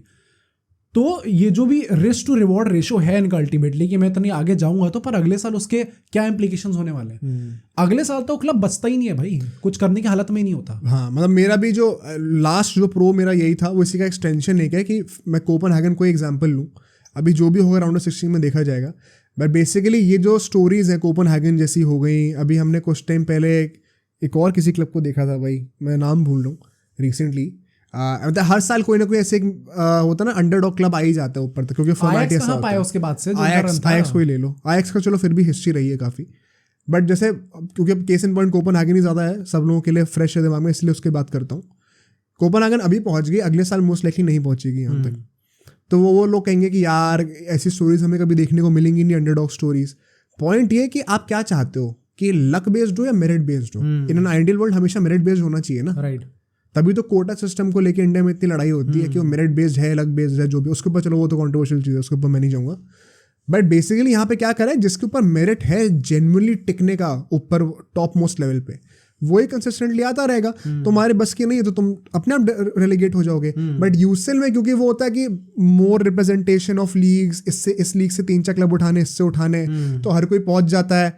और फिर वो सिर्फ 4-5 ही अपने 5-6 ग्रुप स्टेज के गेम्स होते हैं, बाय चांस आपने क्लिक कर गए राइट, तो फिर आप नॉकआउट तक पहुंच के फिर वहां पे बाहर हो जाते हो। बट वो सुनने बड़ा अच्छा लगता है कि चलो नॉकआउट तक तो पहुंच गए। अब यहाँ पे तो पूरा लीग सिस्टम ही कर दिया भाई कि तुम 14 मैचेस खेलोगे। राइट। तो जैसे लीग और यूसीएल का हमने एक वीडियो बनाई थी, उसमें हमने ये डिस्कस करा था ना, मैं डिस्क्रिप्शन कहाँ से लिंक कर दूंगा, कि जीतना ज्यादा क्या डिफिकल्ट है, लीग या फिर यूसीएल। ये गॉर्डियोला से पूछा गया, कितने सारे लोगों से पूछा गया, हमेशा वही कहते हैं लीग वही जीतता है जो पूरे साल अच्छा खेलता है। यूसीएल में आपको लक की जरूरत होती है। हाँ, राइट। तो सुपर लीग में वो लक वाला फैक्टर हटाकर वो कंसिस्टेंसी वाला, कि जो पूरे साल अच्छा परफॉर्म करा है वही वर्दी डिजर्व्ड विनर होगा। तो उसका एक सैक्रिफाइस ये है कि कोपेनहेगन जैसी स्टोरीज आपको नहीं देखने को मिलेंगी। Right. But is it more merit based? For sure yes. And you know इसी पॉइंट में इफ आई ऐड दैट कि इक्वालिटी क्यों बढ़ रही है क्लब्स के अंदर, बेसिकली पहले तो सबको पैसा थोड़ा ज़्यादा मिलेगा तो सबकी जो परचेजिंग पावर होगी वो बढ़ेगी, क्लब्स की परचेजिंग पावर बढ़ेगी तो ऑब्वियसली और क्लब में इन्वेस्ट ज़्यादा कर पाएंगे, प्लेयर्स अच्छे खरीद पाएंगे, तो इन जनरल कॉम्पिटिशन का लेवल ऊपर जाएगा इससे। सेकेंडली मैं ये कहूँगा जो प्रीमियर लीग को मैं कॉल आउट करने वाला हूँ यहाँ पे, जो प्रीमियर लीग ड्रामा कर रही है ये चीज़ की, ये जो रिच लोग हैं उनको रिचर बना रहा है, जो पुअर है उनको पुअर बना रहा है, इनका पूरा मोटो यही है भाई। पूरा ये। और मैं एग्जिस्टेंस ही पूरी यही है। Premier league is in itself is a breakaway league. English league हुआ करती थी पहले, प्रीमियर लीग के टॉप क्लब्स ने सोचा कि हम लोग अपनी एक अलग से लीग बनाते हैं, देन प्रीमियर लीग बनी। तब आपको नहीं दिखा ये चीज़, तब कुछ नहीं लग रहा था कि नहीं हम लोग जो छोटे क्लब्स हैं उनके साथ गलत कर रहे हैं। तो आपकी जो फाउंडेशन है वो ही इस चीज़ पे बिल्ट है। तो आप तो ये चीज़ें ना ही बोलो तो अच्छा है। सेकेंडली जितना पैसा खर्चा प्रीमियर लीग करती है, ला लीगा से 4-5 गुना ज्यादा करती है। कुछ ऐसा था अभी पिछले ट्रांसफर विंडो में, बाकी चारों लीग्स को मिला दो टॉप 5 में से और उनको इनटू 3 कर दो सारी स्पेंडिंग, तो भी वो प्रीमियर लीग से कम है। 2 ट्रांसफर विंडो में चेल्सी 1 बिलियन खर्च कर चुकी है। ये जो भी एफपीपी रेगुलेशंस भी होती है इसमें यूएफए का भी हाथ है। आपका कहीं कहीं चलती है, एवर्टन की जगह चल गए, सिटी की जगह नहीं चल रही। 115 एलिगेशन, 4 एलिगेशन एवर्टन फंस गई, सिटी नहीं फंसी हुई है, तो इसमें आपकी भी गलती है। एंड सीरिया की जो टीम टाइटल जीतती है ना, उसको प्रीमियर लीग की जो रेलीगेटेड टीम होती है उससे कम पैसा मिलता है। इतनी डिस्पैरिटी है इनके बीच में। तो इन जनरल इस चीज का ये जो सोल्यूशन है वो है ही यही कि आप ESL बनाओ, फिर थोड़ा इक्वल डिस्ट्रीब्यूशन हो मनी का, जिससे सारी टीम्स का लेवल बढ़े साथ में। तो ये मेरा प्रो होगा। दूसरा any other pro that you have? मेरे सारे प्रोस खत्म हो गए, तुम्हारे भी हो गए। तो now let's move on to the cons. ठीक है, यहाँ पे भी कुछ कॉन्स हैं। इनफैक्ट मेरे शायद कॉन्स थोड़े बहुत ज्यादा ही हैं प्रोस से, तुम्हारे बहुत कम है अपेरेंटली। तो मैं स्टार्ट करता हूँ। पहला कॉन वही होगा जहाँ पे मैंने अपना प्रो खत्म करा था, उसी का जो मैंने कहा था ना स्टार्टिंग में सेगमेंट के, कि वो थोड़े काउंटर आर्गुमेंट्स तुरंत ही बन जाएंगे। तो मैं तुरंत ही बता देता हूँ। बेसिकली जो फुटबॉल प्योरिस्ट हैं, जो अपने बेसिकली जो OG फॉर्मेट को फॉलो करते हुए आ रहे हैं फुटबॉल के, उनका ये मानना है कि भाई UCL की ब्यूटी ही इसमें है कि वो कोपेनहेगन जैसी स्टोरीज हमें देखने को मिलती है every year, once in a while हमें देखने को मिल जाता है वो, क्योंकि वहाँ पे एक it is a sense of hope for the small clubs कि यार हम भी एक बड़े स्टेज पे आके कुछ ना कुछ कर सकते हैं, we can have our moment to shine on the stage. वो वाला नैरेटिव है बेसिकली, वो अब नहीं देखने को मिलेगा। ये कौन है काफ़ी लोगों के लिए, क्योंकि काफ़ी लोग जो कि फुटबॉल प्योरिस्ट हैं, प्योरिस्ट भी, मैं प्योरिस्ट तो नहीं कहना चाहता हूँ, purist is too good a word for them, it is basically जो कि थोड़ा पुराने ख्यालात से आ रहे हैं, और हम क्या मतलब जो लोग बहुत ज़्यादा प्रो ये है जैसे कि तुम, वो हैं एकदम ही fully ready to accept the change, तुम उस वाले जॉनरा में आते हो। तो जो लोग थोड़ा प्योरेस्ट वाले टाइप के हैं सो कॉल्ड, कि भाई हम लोग अपने पहले से देखते आ रहे हैं यूसीएल, हमें पसंद इसलिए था कि it is so unpredictable, right, luck based थोड़ा बहुत होता है, लेकिन हाँ आपको टीम अच्छी भी होनी चाहिए, सबका कॉम्बिनेशन है, तो वो लक वाला फैक्टर हट जाएगा। Is it really a con? I think हमने जैसे कि प्रो में एक्सप्लेन करा कि मेरिट आ रहा है उसकी जगह पे, लक की जगह पे, तो आइडियली तो ये कौन होना नहीं चाहिए, बट काफ़ी लोगों को स्टिल ऐसा लगता है। सी आई एग्री विद इट। वो जो होप वाली चीज़ होती है ना, वो चीज़ कम हो जाएगी, एंड जो थोड़ी वीक टीम्स है कंपैरेटिवली, उनके चांसेस कम होंगे ऊपर आने के। तो ये कौन तो है ही है, and to be very honest मैं भी थोड़ी चीज़ मिस करूंगा। कुछ जो अंडरडॉग स्टोरीज देखने को मिलती हैं कि एकदम आगे चले जाते हैं और नहीं देखने को मिलेंगी हमें, तो ये चीज़ है। But I think in general जो है ना, ये जो भी यूसीएल का फॉर्मेट था इस टाइम पे, इस हद तक हम लोग आए ही इसलिए क्योंकि ये चीज़ सस्टेनेबल नहीं है इस टाइम पे अब क्लब्स के लिए। जब तक था तब तक बहुत नॉर्मली चल रहा था, सब बहुत खुश थे, बहुत अच्छा लग रहा था, बट ये चेंज आ ही इसलिए रहा है क्योंकि it is not sustainable right now. And secondly जो अंडरडॉग स्टोरी है, इसमें मेरा एक कौन ये भी मिलता है मेरे को कि अंडरडॉग स्टोरी हमें कम तो देखने को मिलेंगी, बट एक और रीज़न ये भी है इसके पीछे। जो फॉर्मेट है ना, ये थोड़ा सा फ्लॉड है एक तरीके से। अगर इस टाइम पे Girona top of the Champions League आ रही है, वो भी मेरा पॉइंट है, हाँ, वो डायरेक्टली जाएगी यूसीएल खेलने। UCL is the top most competition. अगर इस टाइम पे सुपर लीग होती, जिरोना टॉप पे आती, वो पहले क्वालिफाई करेगी ब्लू लीग के लिए। ब्लू लीग में फिर वो प्रमोट करके जा सकती है गोल्ड लीग में, फिर वहां पे पूरा खेल के प्रमोट होके वो स्टार लीग में जा सकती है, और फिर वो चैंपियन बन सकते हैं सबसे बड़े क्लब कंपटीशन के। बेसिकली अगर आप लीग टाइटल जीत रहे हो for a club like Girona, तो आपको उसके 2 साल बाद जाके उसके यूसीएल लेवल वाले कंपटीशन में खेलने का मौका मिलेगा। राइट, अभी डायरेक्ट होता है एकदम, आपने टॉप कर दिया, आप डायरेक्टली यूसीएल के लिए क्वालिफाई कर गए। वो चीज डीले हो गई 2 साल के लिए। बट ये कौन तो है फॉर श्योर, एंड यहीं पे मेरा इसका एक्सटेंशन क्या था कौन का, इसलिए लीग्स जो है थोड़ा इररिलेवेंट होने के लिए डरी भी हुई है, क्योंकि अब टॉप 4 में आने का कोई सेंस नहीं है। प्रीमियर लीग के एग्जाम्पल लें, फर्स्ट फिनिश करके टॉप 4 में फिनिश करके क्या कर लोगे? अभी जो टॉप 4 की फाइट होती है, जो बोलते हैं कि टॉप 4 में फिनिश करना यूनाइटेड को, वो उसका मतलब क्या है कि हमें यूसीएल में आना है, यूरोपा में नहीं जाना। वो पूरा कॉन्सेप्ट ही खत्म है अब, क्योंकि वो तो खेलेंगे स्टार वाला, क्योंकि फाउंडर क्लब है, वो लेगेसी क्लब है, तो वो लीग की रेलेवेंसी एकदम खत्म हो गई, विच इज वाई सारी लीग्स जो है यूरोप में वो सारे इसको प्रोटेस्ट कर रहे हैं। सबसे बड़ा रीजन यही है। मतलब ये इस चीज को रिवाइंड करके समझ लो, अगर जिनको नहीं समझ में आया, to all the listeners, basically league का पर्पस एक बहुत बड़ा क्लब का यही होता है खेलने का लीग को, कि हम इस लीग के टॉप 4 में फिनिश करें, टॉप 2 में फिनिश करें, ताकि हम यूसीएल में खेल पाएं, which is the ultimate prize. सिर्फ लीग जीतना ही मोटिव नहीं होता है, आप टॉप 4 में आके भी खुश रहते हो कई बार। इसीलिए अब क्या है कि आप जीतो ना जीतो, टॉप 4 में आओ ना आओ, it is not exactly relevant, because सबसे बड़ा जो ट्रॉफी है पूरे क्लब फुटबॉल का, उसका कोई लेना देना ही नहीं है इस चीज़ से।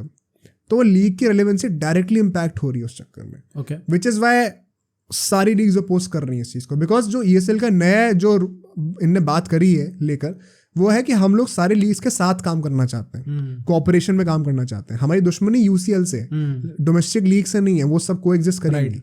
फिर भी क्यों अपोज कर रही है लीग्स? ये सोचने वाली बात है ना। अगर ये लोग कह रहे हैं कि हम तो साथ में काम करना चाहते हैं, तो अपोज क्यों कर रहे हैं? इसीलिए कर रहे हैं क्योंकि ईएसएल में ऑलरेडी पता है कौन अपने फाउंडर क्लब्स हैं, कौन लेगेसी क्लब्स हैं। जीतने का कोई फायदा है नहीं लीग जीतने का फायदा सिर्फ ये कि वो ट्रॉफी मिलेगी आपको। यूरोपियन फुटबॉल में, टॉप फ्लाइट फुटबॉल में आपको आने का उससे कोई लेना देना है नहीं। सो हाँ, कंटिन्यू। एंड एक और कौन मैं ये कहूँगा, मेरा नेक्स्ट कौन ये होगा, विच इज़ की जो अल्टीमेट पावर की मैंने बात करी थी क्लब्स के हाथों में होगी। इट इज़ नॉट लाइक कि जो 64 टीम्स खेल रही है उन सबके हाथों में पावर होगी। जो पावर होगी वो एक एलीट सॉर्ट ऑफ ग्रुप के बीच में होगी, क्योंकि जो अपनी ब्लू लीग है उसमें से 20 टीम्स तो रेलीगेट होती रहेंगी। तो इट इज़ नॉट लाइक कि जो टीम्स रेलीगेट हो चुकी होंगी उनकी पावर रहेगी। तो जो पावर होगी मेन एग्जैक्ट इस यूरोपियन सुपर लीग को रन करने की, वो कुछ एलीट क्लब्स के पास होगी, including Barcelona and real Madrid. इसी पॉइंट का मेरा एक्सटेंशन ये भी था कि जो हमने आर्गुमेंट बनाई है प्रोज में कि it is very merit based, I still stick to it. But एक इसका फ्लॉ ये भी है कि सिर्फ स्टार लीग में से सिर्फ 2 ही टीम्स रेलीगेट हुआ करेंगी। 16 में से 14 टीम्स जो हैं वो कांस्टेंट ही रहेंगी। तो is it really merit based? क्योंकि somebody like United will easily निकलेंगे, चलो वो तो बात की बात है, लेकिन खेल तो लेंगी। राइट। तो क्या सही में मेरिट बेस्ड है? somebody like एस्टन विला जो कि इतना बेटर है इस वक्त यूनाइटेड से, वो नहीं खेल सकते, वो शायद ब्लू लीग खेलेंगे। बट यूनाइटेड अगर बॉटम 2 में अवॉइड कर दे तो वो कंटिन्यूसली फॉरएवर खेलती ही रहेगी स्टार लीग, चाहे कितना भी गंदा खेले लीग में। राइट। तो ये बात है कि मेरिट बेस्ड है, लेकिन क्या फुल्ली मेरिट बेस्ड है?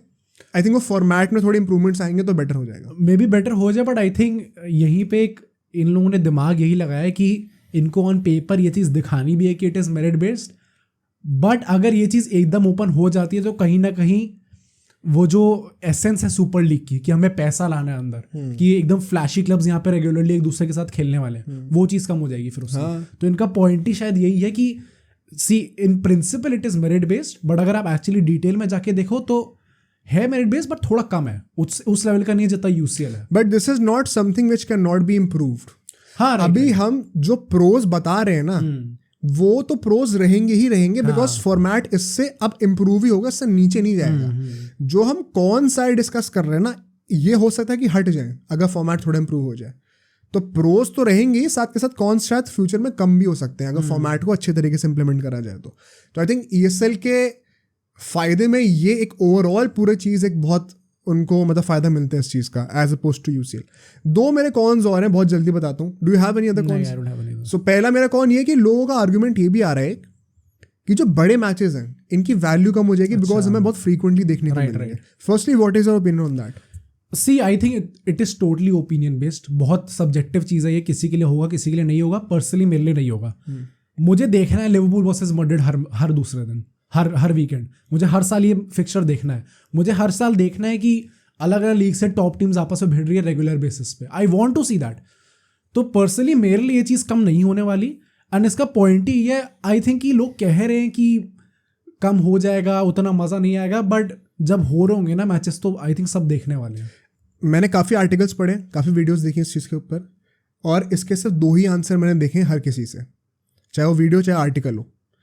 कुछ लोग कह रहे हैं जो तुमने कहा कि भाई मुझे देखना हर हफ्ते, तो मेरे लिए तो कम नहीं होने वाला। और कुछ कह रहे हैं कि नहीं भाई कम दिखोगे इसलिए तुम्हारी ज़्यादा वैल्यू है, वो मिस्टीक वाला ऑरा बना रहता है।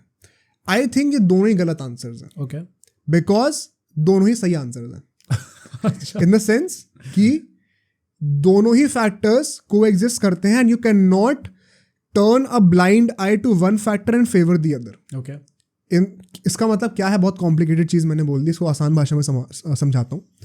कोई भी चीज़ अगर आपको जो कि साल में एक बार हुआ करती थी, अगर वो हर दूसरे दिन आपको देखने को मिल रही है तो उसकी वैल्यू कम होगी। अगर आपका बर्थडे साल में एक बार की जगह हर महीने आ रहा होगा तो आपको अपने हर बर्थडे हर महीने के उस दिन पे इतना मज़ा नहीं आएगा। लगेगा चलो अगले महीने दोबारा आ ही तो रहा है, पर जब पूरे साल बाद आता है तो लगता है कि भाई अब अगले साल आएगा, 365 दिन है तो सेलिब्रेट कर लो। सबसे बड़ा एग्जांपल ये जो क्रिकेट में चल रहा है इस टाइम पे ICC कंपटीशन के साथ। Exactly.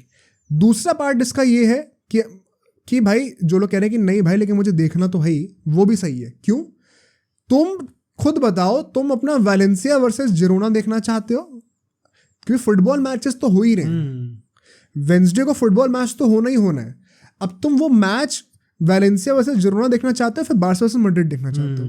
Of course Barca versus Madrid देखना चाहते हो, if you are not lying to yourself. हाँ, प्लीज। तो ये चीज गलत तब होती जब ऑप्शन होता बार्सा मैड्रिड देखना वेंसडे को, या तो फुटबॉल मैच ही नहीं हो रहा। तब होता कि हाँ भाई वैल्यू कम हो जाएगी क्योंकि यूनिक है, कम है, इसलिए कम ही रखो। पॉइंट अभी ये है कि भाई मैच तो होना ही होना है, और तुम्हें बार्सा मैड्रिड का नहीं देखना तो हम कोई और दिखाएंगे, 2 लो टियर टीम्स का। तो अब चॉइस है कि तुम्हें लो टियर टीम्स का मैच देखना है या फिर बार्सा मैड्रिड देखना है। देखना तो दोनों केस में ही है, लेकिन तो तुम क्या प्रेफर करोगे? Of course Barca Madrid prefer करोगे। तो दोनों ही पॉइंट्स कोएग्जिस्ट करते हैं और दोनों ही वैलिड हैं। तो ये कहना कि एक पॉइंट सही है दूसरा गलत है, वो मेरे ख्याल में गलत है। ओके, ये इसका आंसर यही है कि दोनों चीजें कोएग्जिस्ट करती हैं, बट एज फुटबॉल फैंस क्योंकि हमें फुटबॉल देखना ही है तो you might as well watch what you want to. तो ये हो गया। अब लास्ट पॉइंट क्या है, which is too many games. ये आई थिंक एक जेन्युइन कौन है राइट नाउ। हमने अभी एक वीडियो बनाई थी, एक पॉडकास्ट शूट किया था रिसेंटली उसको भी मैं लिंक कर दूंगा डिस्क्रिप्शन कार्ड्स में, जहाँ पे हमने डिस्कस करा था कि यूरोप में इस साल इतनी इंजरीज क्यों हो रही है, बहुत डिटेल डिस्कशन था।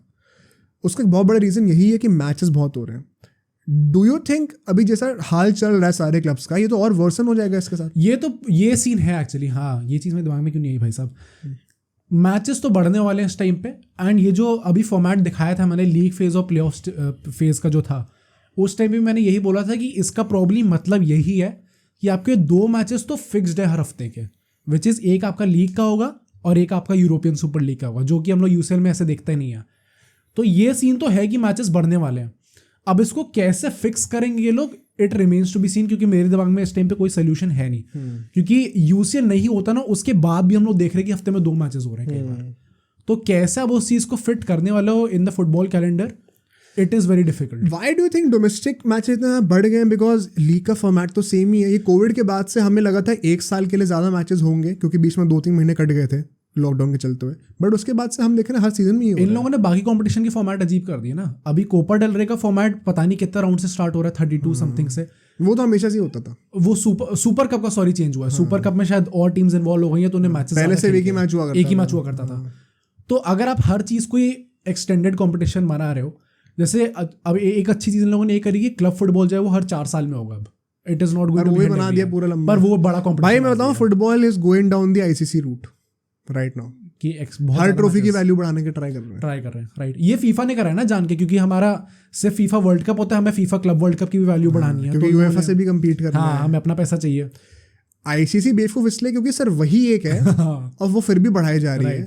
फुटबॉल का रीजन ये है कि 2-3 गवर्निंग बॉडीज हैं जो आपस में कम्पीट कर रहे हैं, बट 3 होंगी पॉसिबली, बट दोनों ही स्पोर्ट सेम डायरेक्शन में जा रहे हैं। Don't try to increase the value of every trophy. Football लोग देखना छोड़ देंगे। और एक आई थिंक इस सीजन तो जेन्युइनली एक सैचुरेशन पॉइंट आया है। हाँ राइट, थोड़ा लोग ना थके हुए हैं कि भाई ये जो मैं क्रिकेट में 1-2 साल से देख रहा था, अभी फुटबॉल में भी आया, मजा नहीं आ रहा उतना ज्यादा, उतना एंजॉय भी नहीं कर रहे लोग। बट हाँ, ये एक प्लेयर्स के पॉइंट ऑफ व्यू से बहुत सीरियस कौन होगा। Now that we have discussed all the pros and all the cons, ठीक है, एक फाइनल जजमेंट तो निकालेंगे ही इसके ऊपर। उससे पहले मैं थोड़े हिपोक्रेसी वाले सेक्शन पे जाता हूँ। मैंने 3-4 पॉइंट्स नोट करें, क्योंकि ये प्रोज फायदे क्या है ईएसएल होने के, नुकसान क्या है होने के, ये तो हमने डिस्कस कर लिया। इन दोनों से परे एक आर्ग्यूमेंट है जो कि थोड़ी हिपोक्रिटिकल हो जाती है। मैं थोड़े फैंस के पर्सपेक्टिव से बोलूँगा और जो बॉडीज इसमें गवर्निंग बॉडीज इन्वॉल्व है उनके पर्सपेक्टिव से बोलूँगा। उस चीज़ को सुनने के बाद ही हम एक प्रॉपर जजमेंट बना सकते हैं, पॉसिबली डिस्कशन बना सकते हैं। पहला हिपोक्रेसी ये है कि जो ये क्लब्स हैं, यूनाइटेड, चेल्सी, जो बेसिकली जितने प्रीमियर लीग के क्लब्स हैं, जितने भी ये अपने ये इंटर, एसी मिलान वगैरह, एटलेटिको मैड्रिड है, इन लोगों ने जब पहली बार ईएसएल आया था तब वो क्लोज्ड था, सिर्फ 12 क्लब्स होने वाले थे, कुछ मेरिट नहीं था, और तब हाँ बोला था इन लोगों ने। और अभी जब फॉर्मेट मेरिट बेस्ड हो गया है काफी हद तक, तब ना बोल दिया। किस बेसिस पे ना बोला है भाई? राइट, क्यों ना बोला है? तुम्हें क्या लगता है क्यों? I think eventually all this is going to change. ये जो उन लोगों ने ना बोला है ना, ये अभी प्रेशर में आके बोला है, क्योंकि इन्हें पता है कि अगर हमने अभी हाँ बोल दिया, क्योंकि fan sentiment in general, I think India में तो शायद तब भी काफी प्रो सुपर लीग हो, पर बाहर जो है वो it is totally against super league. Basically ये सारे क्लब्स फट्टू हैं। हाँ right. Credit to Barca and Real Madrid in this. I'm not saying this because I'm a Barca fan and you are a Madrid fan. Genuinely बता रहा हूँ, you need balls to have this decision. नहीं, पूरे दुनिया के against हो तुम इस वक्त। अगेंस्ट हो, प्लस यू आर विजनरी भाई। हाँ। आपको पता है कि क्या चीज होने वाली आगे जाके, and you have the guts to stand up for it. सिर्फ अगर अल्टीमेटली सुपर लीग के राउट पे जाते हैं लोग एंड फुटबॉल इज सेव्ड, अगर हम लोग पैसों के टर्म से बात करें तो, which is actually going to happen अगर होता है तो, they have to give credit to Barcelona and Perez, which is why they should get the $1 million that they will. Definitely, euros या dollars जितना भी। काफी लोग ये कह रहे हैं कि ये लोग करीस ले रहे हैं ताकि इनको 1 बिलियन पैसा मिल जाए। भाई पहली बात तो डिजर्व करते हैं। इस बात पे दोबारा 2 चांटे मारो अपने आप को। जो मैंने यूएफए वाला कहा था ना, बिजनेस वाला, कि अपने बिजनेस में उसी को थर्ड पार्टी बोल रहा हूँ, ये भी बिजनेस डिसीजन है भाई। ये जो बंदा रिस्क ले रहा है उसको रिवॉर्ड तो मिलेगा उस चीज का, बेवकूफ हो। 12 क्लब्स जब आप लोगों ने साइन कर लिया था, किस बेसिस पे आप 10 लोग फट्टू की तरह निकल गए? ये 2 लोग बचे हुए थे और इन लोगों ने पूरा 2 साल तक लड़ाया अल्टीमेटली, एंड जब ये लोग जीते तो 1 बिलियन तो मिलना बनता है भाई इनका, बहुत आराम से। This is the least they deserve for having the balls to revolutionise football and take it away from UEFA. Right. But ये जो क्लब्स ने जो मना करा है, एग्जैक्टली यही रीजन है। ये अंदर ही अंदर ना सबने हाँ बोला हुआ है। हाँ बोला। ये रिपोर्ट आई है इस चीज पे कि सुपर लीग की रिपोर्ट आई है कि हमें एक्चुअली में इंटरनली काफी क्लब्स ने बोल दिया कि उनको आइडिया अच्छा लग रहा है, बट ऊपर इस टाइम पे नहीं बोला है. तो I think eventually all this is going to change. ये क्लब सारे, अगर तुम यूनाइटेड के फैन हो, तुम सिटी चेल्सी के फैन हो, या फिर अपने इंटर एसी के फैन हो, ये तुमसे झूठ बोल रहे हैं. तुम इनके फैन हो, ये तुमसे झूठ बोल रहे हैं. ये सोचो, राइट, तुम्हारे मुंह पे झूठ बोला जा रहा है कि हम तुम्हारे साथ हैं. नहीं है भाई तुम्हारे साथ. अगर if you are against ESL, ये एक्चुअली में प्रो ESL ही है. ये अभी जानबूझ के झूठ बोल रहे हैं ताकि माहौल थोड़ा ठंडा रहे, और फिर जैसी मौका सही होगा सब पलट जाएंगे. राइट, ये अंदर सब सेटिंग बैठा के रेडी है, अब बस देरी है कब ESL आएगा, उसी की बात है सिर्फ. तो पहली हिपोक्रेसी तो ये हो गई. तो ये फैंस अपना बेवकूफ, मतलब अपना आपको बेवकूफ मत बनने देना इस चीज़ में, इस वहम में मत आना. दूसरा है कि भाई फॉर्मेट को बहुत क्रिटिसाइज कर रहे हैं कि भाई मैच इतने हैं, जो कि हमने भी कहा ऐसा है वैसा है, इस 14 मैचेस कौन देखेगा, ये होगा वो होगा, सैचुरेशन हो जाएगा. भाई UCL का जो नया फॉर्मेट आ रहा था वो भी बहुत फर्क नहीं है उसमें कुछ. वो तो I think it is even worse, to be very honest. वो पहली बात तो उन्होंने काफी हद तक वो लीग सिस्टम जो था वो पूरा कॉपी कर रखा है. तो मैचेस ईदर वे UCL के इंक्रीज होने ही वाले. इट इज नॉट लाइक कि मैचेस कम होने वाले. तो जो फॉर्मेट था उन लोगों ने एक्चुअली कॉपी करा है. एंड नाउ वो लोग बैक पेडलिंग करने पे जा रहे हैं कि नहीं, अगर हम लोग शायद अपने इसी फॉर्मेट के साथ स्टिक करते तो शायद हमें सपोर्ट मिल जाए. दिस शोज की UEFA का क्या इंटेंशन है एक्चुअली में, किस तरीके से वो लोग सोचते हैं अल्टीमेटली. तो अभी हमने हिपोक्रेसी दिखा दी क्लब्स की, जो कि ये है हमारे जो कि जिन्होंने मना कर दिया ESL मारने के लिए. UEFA की हिपोक्रेसी दिखा दी. अब हम हिपोक्रेसी दिखाएंगे बार्सा और मैड्रिड की. Okay, which is once again जो कि हमने प्रोज एंड कॉन्स में डिस्कस करा है, पॉइंट कोपेनहेगन वाला. ये पॉइंट बार बार आएगा ही आएगा, बिकॉज ये बहुत सेंट्रल है इस आर्गूमेंट के लिए कि भाई अब वो लोग नहीं आ पाएंगे, वैसी स्टोरीज हमें देखने को नहीं मिलेगी, बिकॉज मेरिट बेस्ड हो गया है कि भाई हम लोग को जो डिजर्व करता है ऊपर टिकना सिर्फ वही आ पाएगा, विच इज ट्रू. बट जो कि हमने कॉन में बताया था कि सिर्फ 2 ही पोजीशंस रिलेगेट हुआ करेंगी. मतलब 16 में से 14 जो टीम्स हमेशा ESL में टॉप टियर में स्टार लीग में रहा ही करेंगी, जो अपने लेगेसी क्लब्स रहेंगे. तो थोड़ा बहुत एलिटिज्म तो है यहाँ पे. वो मजबूरी भी है, क्योंकि ESL का पूरा कॉन्सेप्ट ही है कि बड़े मैचेस आए ताकि लोग देखें उसको, ताकि पैसा बने.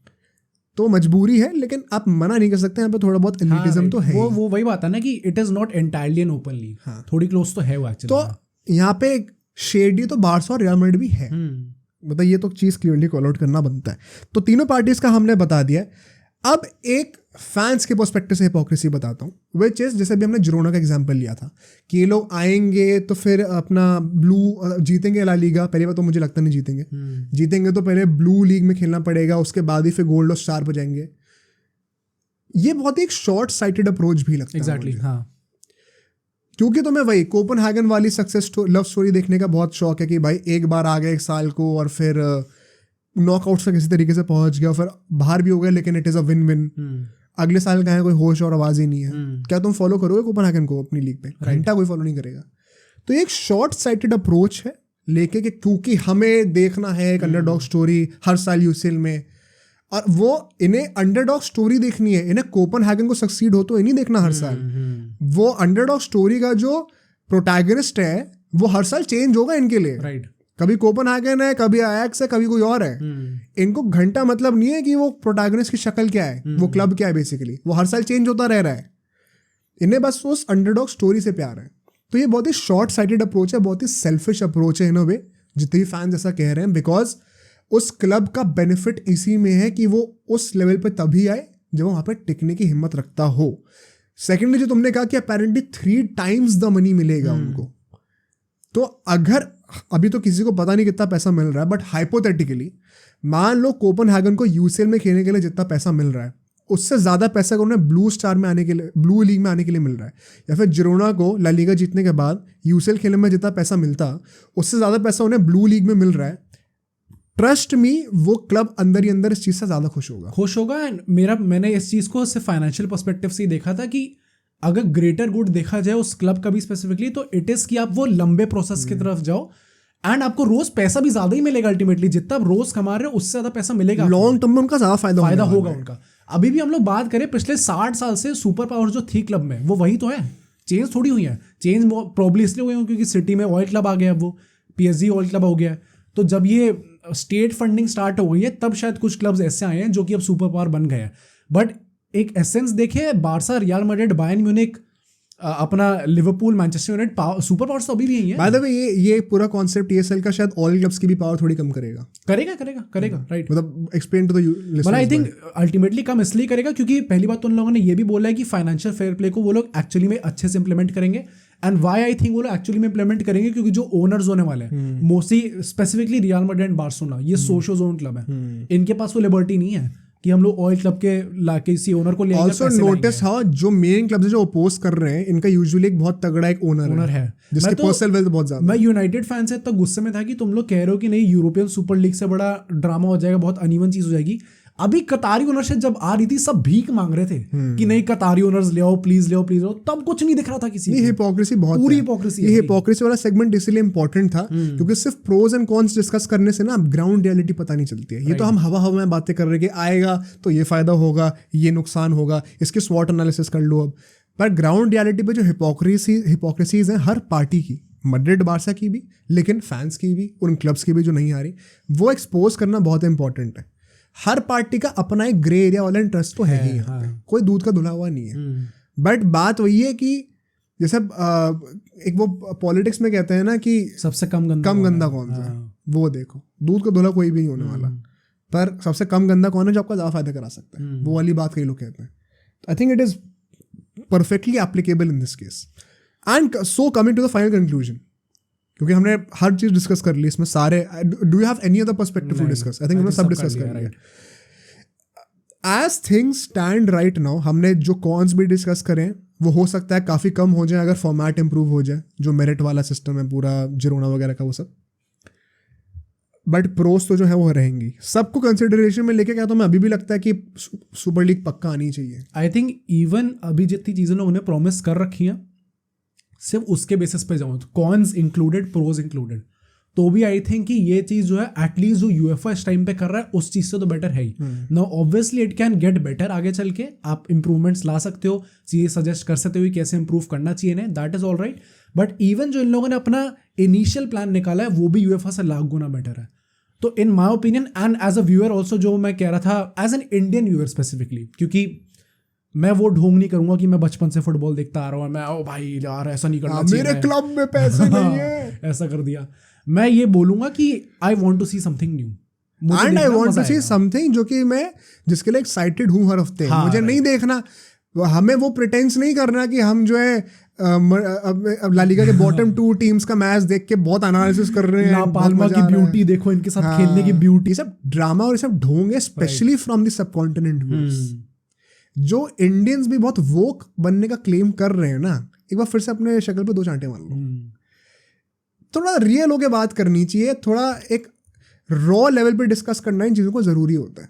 Which is why at least in my opinion ऐसा टॉपिक वो 10-15 मिनट की वीडियो पे डिस्कस करने का पॉइंट है भी नहीं। इतना नुआंस्ड है ना ये कि आप कभी सच्चाई सामने ला ही नहीं सकते। We had to dedicate at least 1 hour which we have I think. So you think कि ये आना ही चाहिए जो भी हो रहा है उसके हिसाब से। After having this discussion also मुझे भी थोड़ी क्लैरिटी मिली है।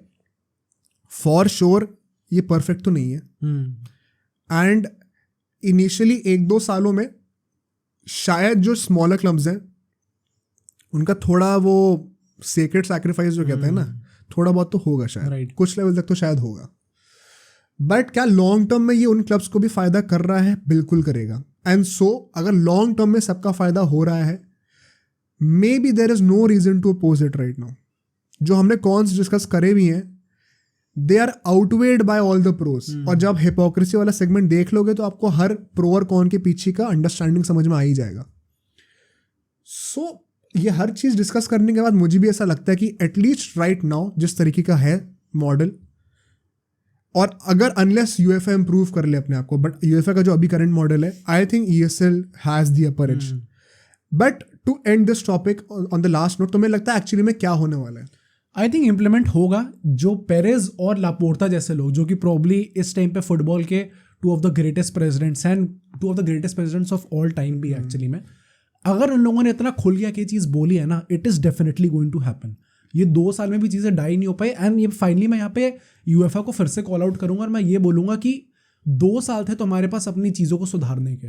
ये हल्के में ले रहे थे थोड़ा, बहुत हल्के में लिया आपने, अब थोड़ा जागे हैं। एंड ये यर्गन क्लॉप ने भी बोला, उसने कहा कि मैं ESL के सपोर्ट में तो नहीं हूँ एक्चुअली में, बट तो बोलना पड़ेगा ना पब्लिकली नहीं, बट उसने ये चीज़ बोली कि आई लाइक द फैक्ट कि कोई चैलेंज कर रहा है UEFA को, कि जो लोग गंदी चीज़ें कर रहे हैं उस चीज़ पे। तो मैं ये चीज़ तो बोलूँगा कि तुम्हारे पास जो तुमने सोते रहे ना 2 साल, तुम्हारे पास अच्छा खासा चांस था कि तुम 2 साल में अच्छे रिफॉर्म्स ला सकते थे अपने फॉर्मेट में, अपने पूरे जो भी तुम्हारा डिस्ट्रीब्यूशन सिस्टम है वो सब में लाके। अगर तुमने कर दिया होता ना तो शायद यहाँ तक बात आती ही नहीं, बट तुम सुधरे नहीं। सिटी के आई थिंक अभी 2-3 साल पहले एलिगेशंस आए थे, अभी एवर्टन वाले चीज़ में तो I think I was very angry कि कैसे इन लोगों ने छोटे क्लब के साथ चीज़ कर दी है और बड़े के साथ नहीं करी। तो ये this is continuing to happen, हर साल ये चीज़ हम लोग देख रहे हैं, एंड ये लोग सुधरने का नाम ले नहीं रहे हैं। अगर अब सुधरने का नाम ले ले तो भी I think that it is too late. Eventually जितने भी लोग हैं अपने ESL का जो भी प्लान है, I think eventually all the big clubs will fall into it.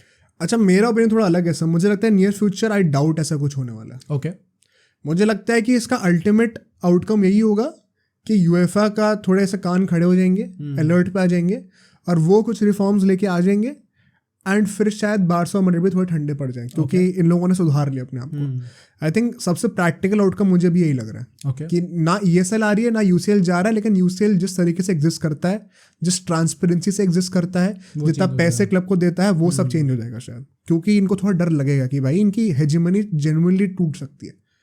तो आई थिंक सबसे प्रैक्टिकल आउटकम मुझे लग रहा है इन द नेक्स्ट 5 years शायद यही हो, बट क्या लॉन्ग टर्म में ESL नहीं आएगा ये कहना बहुत मुश्किल है भाई। आई थिंक इधर वे अगर ESL आता भी है तो उसको आने में एटलीस्ट 3-4 years तो लेंगे। तो मतलब 5 years तो मुझे नहीं लग रहा, मतलब मुश्किल है इस टाइम पे।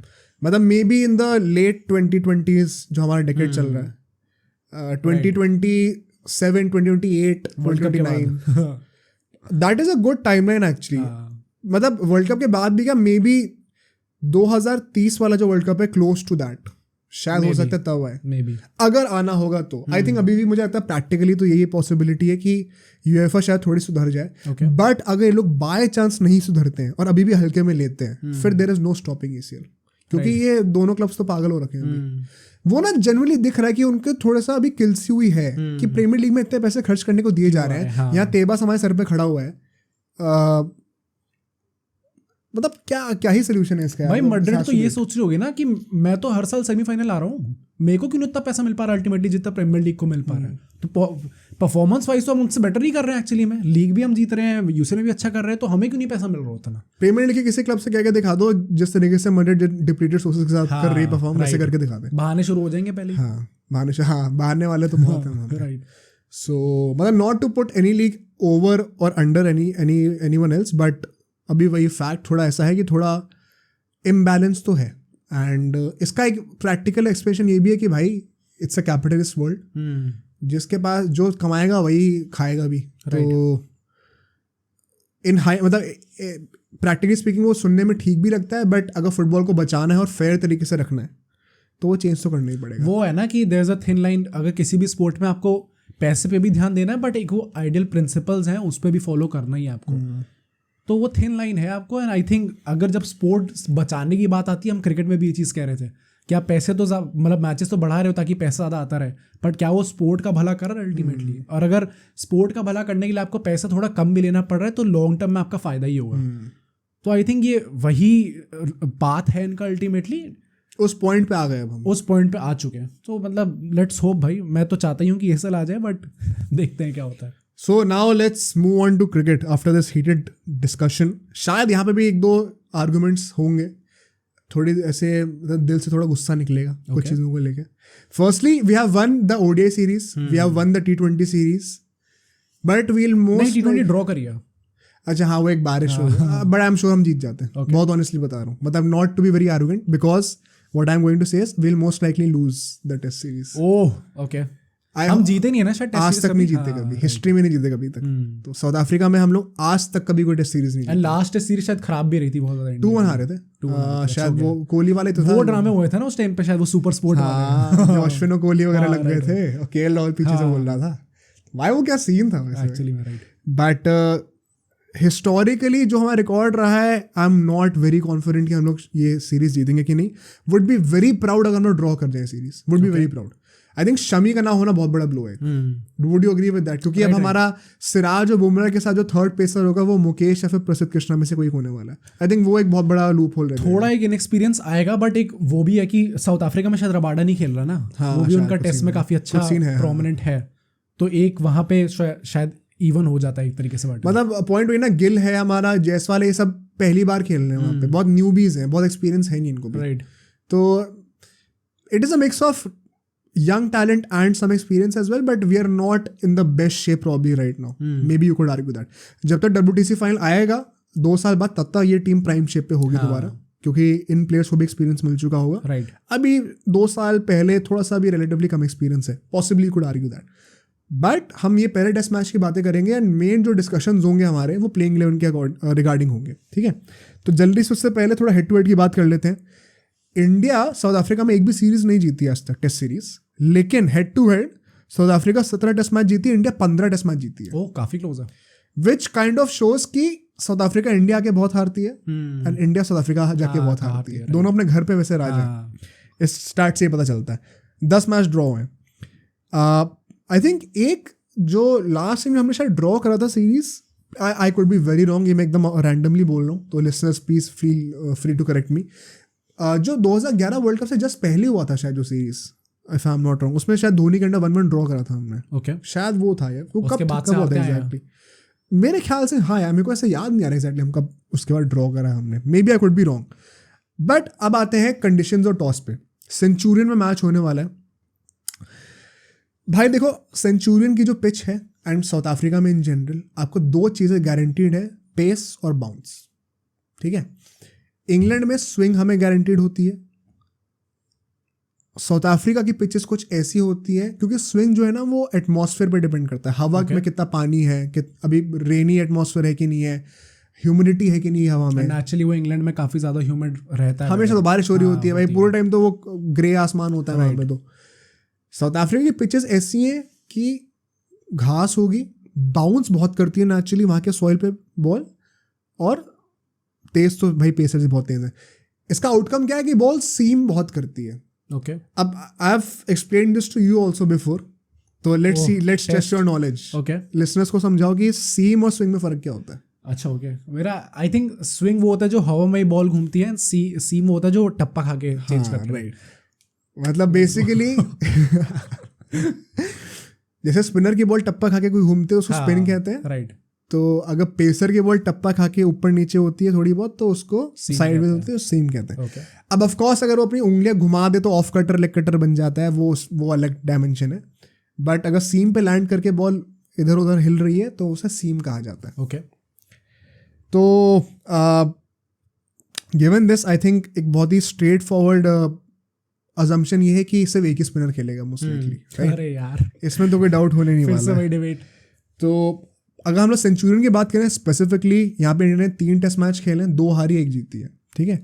साउथ अफ्रीका लेकिन यहाँ पे 28 में से 22 बार जीती है, 22 times. Of course home team है तो जीती है, राइट, और सिर्फ 3 बार हारी है, 3 ड्रॉ हुए। और टॉस अगर होता है, what do you think we should do? जितना तुम्हारी नॉलेज अभी तक तुम्हें आई है उसके हिसाब से। हाँ, आई थिंक बैटिंग, राइट, पहले बैटिंग करें, रन काफ़ी मतलब जितने बना सकते हैं बनाए, एंड देन हमारी बॉलिंग है उस लेवल की। आई थिंक मतलब इसे शामी इस टाइम पे नहीं है तो थोड़ी लैक कर रहे experience, but then again Bumrah, Siraj and जो भी हमारा स्पिनर होने वाला है, ultimately I think we have the capability कि फिर अटैक करें उनको बॉलिंग से।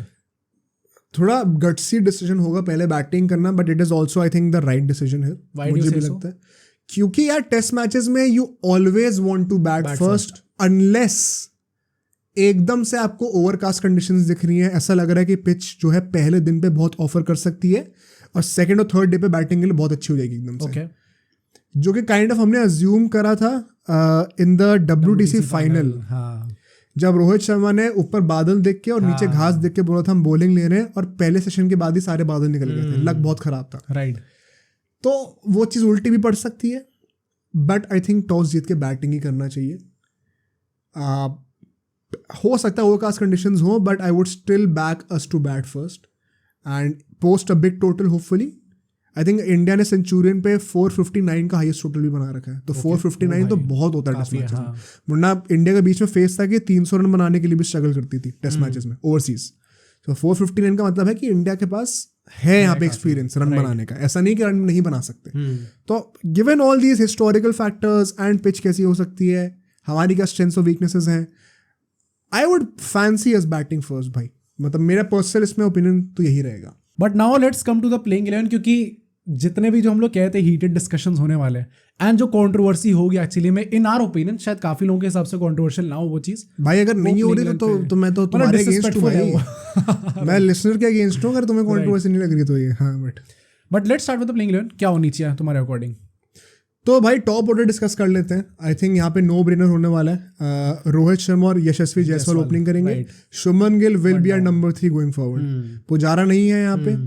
अय्यर जो है वो ओडीआई T20 में बैटिंग फिर भी कर लेता, नंबर 3 पे टेस्ट में नहीं कर सकता। ओके, सो नंबर 3 पे तो नहीं करेगा बैटिंग वो। केएल राहुल को कई लोग कहेंगे कि क्योंकि उसने ओपनिंग का बहुत एक्सपीरियंस ले रखा है तो शायद नंबर 3 पे ही बैटिंग कर सकता है। माई आर्ग्यूमेंट इज कि केएल राहुल, ऐसे रूमर्स भी आए हैं, अपना करियर अब as a middle order batsman लेके जाने वाला है, क्योंकि उसको हर फॉर्मेट में वहीं की पोजीशन खाली मिली हुई है। तो वो नीचे बैटिंग करने आएगा जब हम डिस्कस करेंगे उसको। आई थिंक नंबर 3 पे गिल ही होने वाला है। तो we will see both Jaiswal and Gill starting in the same lineup. Rohit तो ओपन करेगा ही। नंबर 4 पे ऑफ कोर्स विराट कोहली होने वाला है यहाँ पे। विराट कोहली के रिगार्डिंग कुछ ऐसे भी न्यूज आई थी कि वो वापस चला गया था, एक दिन के लिए वापस गया था, कुछ फैमिली इमरजेंसी थी, फिर अगले दिन वापस आ गया। Now he is back. अभी मतलब वो सेकंड चाइल्ड का शायद कुछ चल रहा है, उसके चक्कर में है क्या? आई डोंट नो कि उसने रिवील नहीं हुई ये चीज़ कि क्यों गया है वो, बट वो वापस आ गया। अभी सेंचुरियन में टेस्ट सेशन था, उसमें भी उसने पार्टिसिपेट करा था। चलो, तो मतलब प्रैक्टिस की कोई कमी नहीं हो रही है। So Virat Kohli is a no brainer. अब आते हैं नंबर 5 पे, which is third down Kohli के बाद। यहाँ पे तुम अय्यर को खिलाओगे या फिर अपना बाय द वे गायकवाड भी जा चुका है स्क्वाड से, उसकी जगह पे अभिमन्यु ऐश्वर्यन आए। हमने इस बंदे को डिस्कस करा था पुजारा की वीडियो में जो हमने बनाई थी, उसको मैं डिस्क्रिप्शन कार्ड से लिंक कर दूंगा। जब पुजारा को निकाला गया था फाइनली वेस्ट इंडीज़ के टूर से, हमने तब एक वीडियो बनाई थी पुजारा के रिगार्डिंग, उसमें हमने अभिमन्यु का भी नाम डिस्कस किया था। I remember. तो वो फाइनली स्क्वाड में आ चुका है after a lot of good performances in the domestic circuit.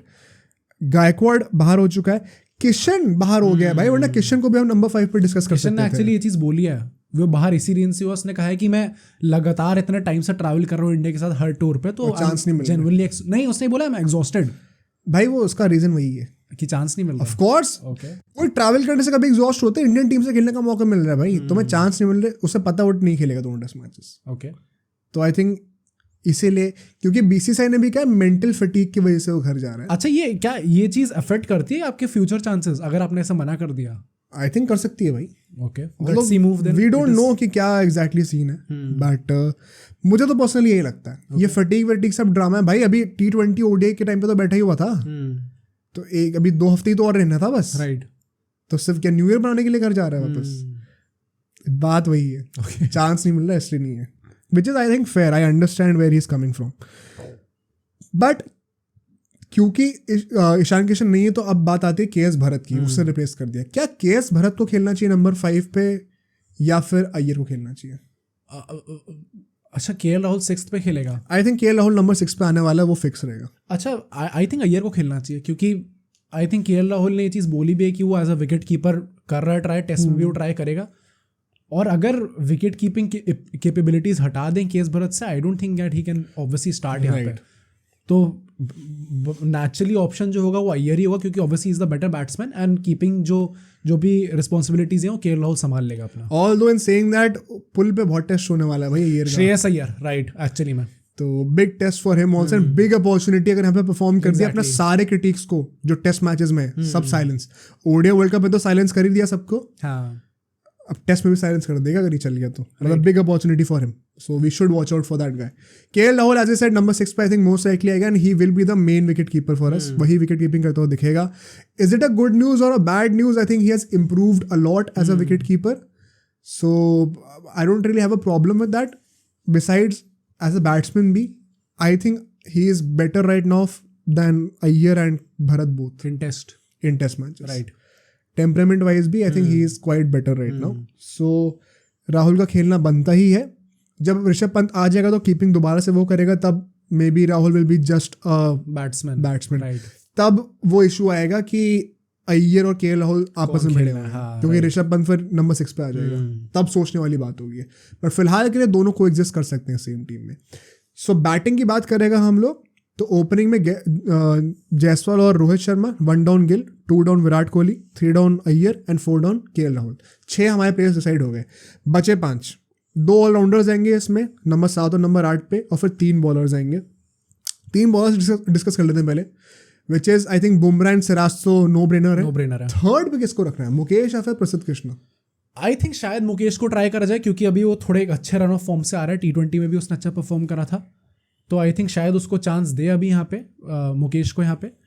प्रसिद्ध कृष्णा का आई एम नॉट श्योर, क्योंकि इट सीम लाइक ये टाइम पे इंडियन टीम जो है वो ट्रस्ट दिखा रही थी प्रसिद्ध कृष्णा पे, बट ऑफ रेट लग रहा है कि शायद अब वो उसके प्लान्स में है नहीं प्रसिद्ध कृष्णा। मैं बहुत ऑनेस्टली बताऊँ, मैं जेन्युइनली स्प्लिट्स में हूँ इसमें, किसको स्टार्ट कराना है।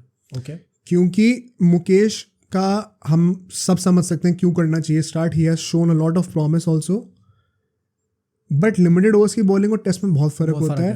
एंड साउथ अफ्रीका की जो कंडीशंस हैं, it is tailor made for प्रसिद्ध कृष्णा।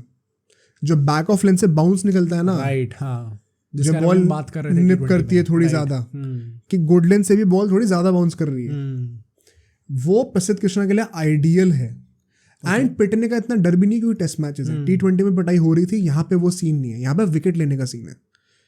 सो I am kind of tempted to have Prasidh Krishna more right now, but I understand अगर मुकेश को स्टार्ट कराते हैं तो। Okay, would after listening to this would you still say कि मुकेश को स्टार्ट करना चाहिए? मतलब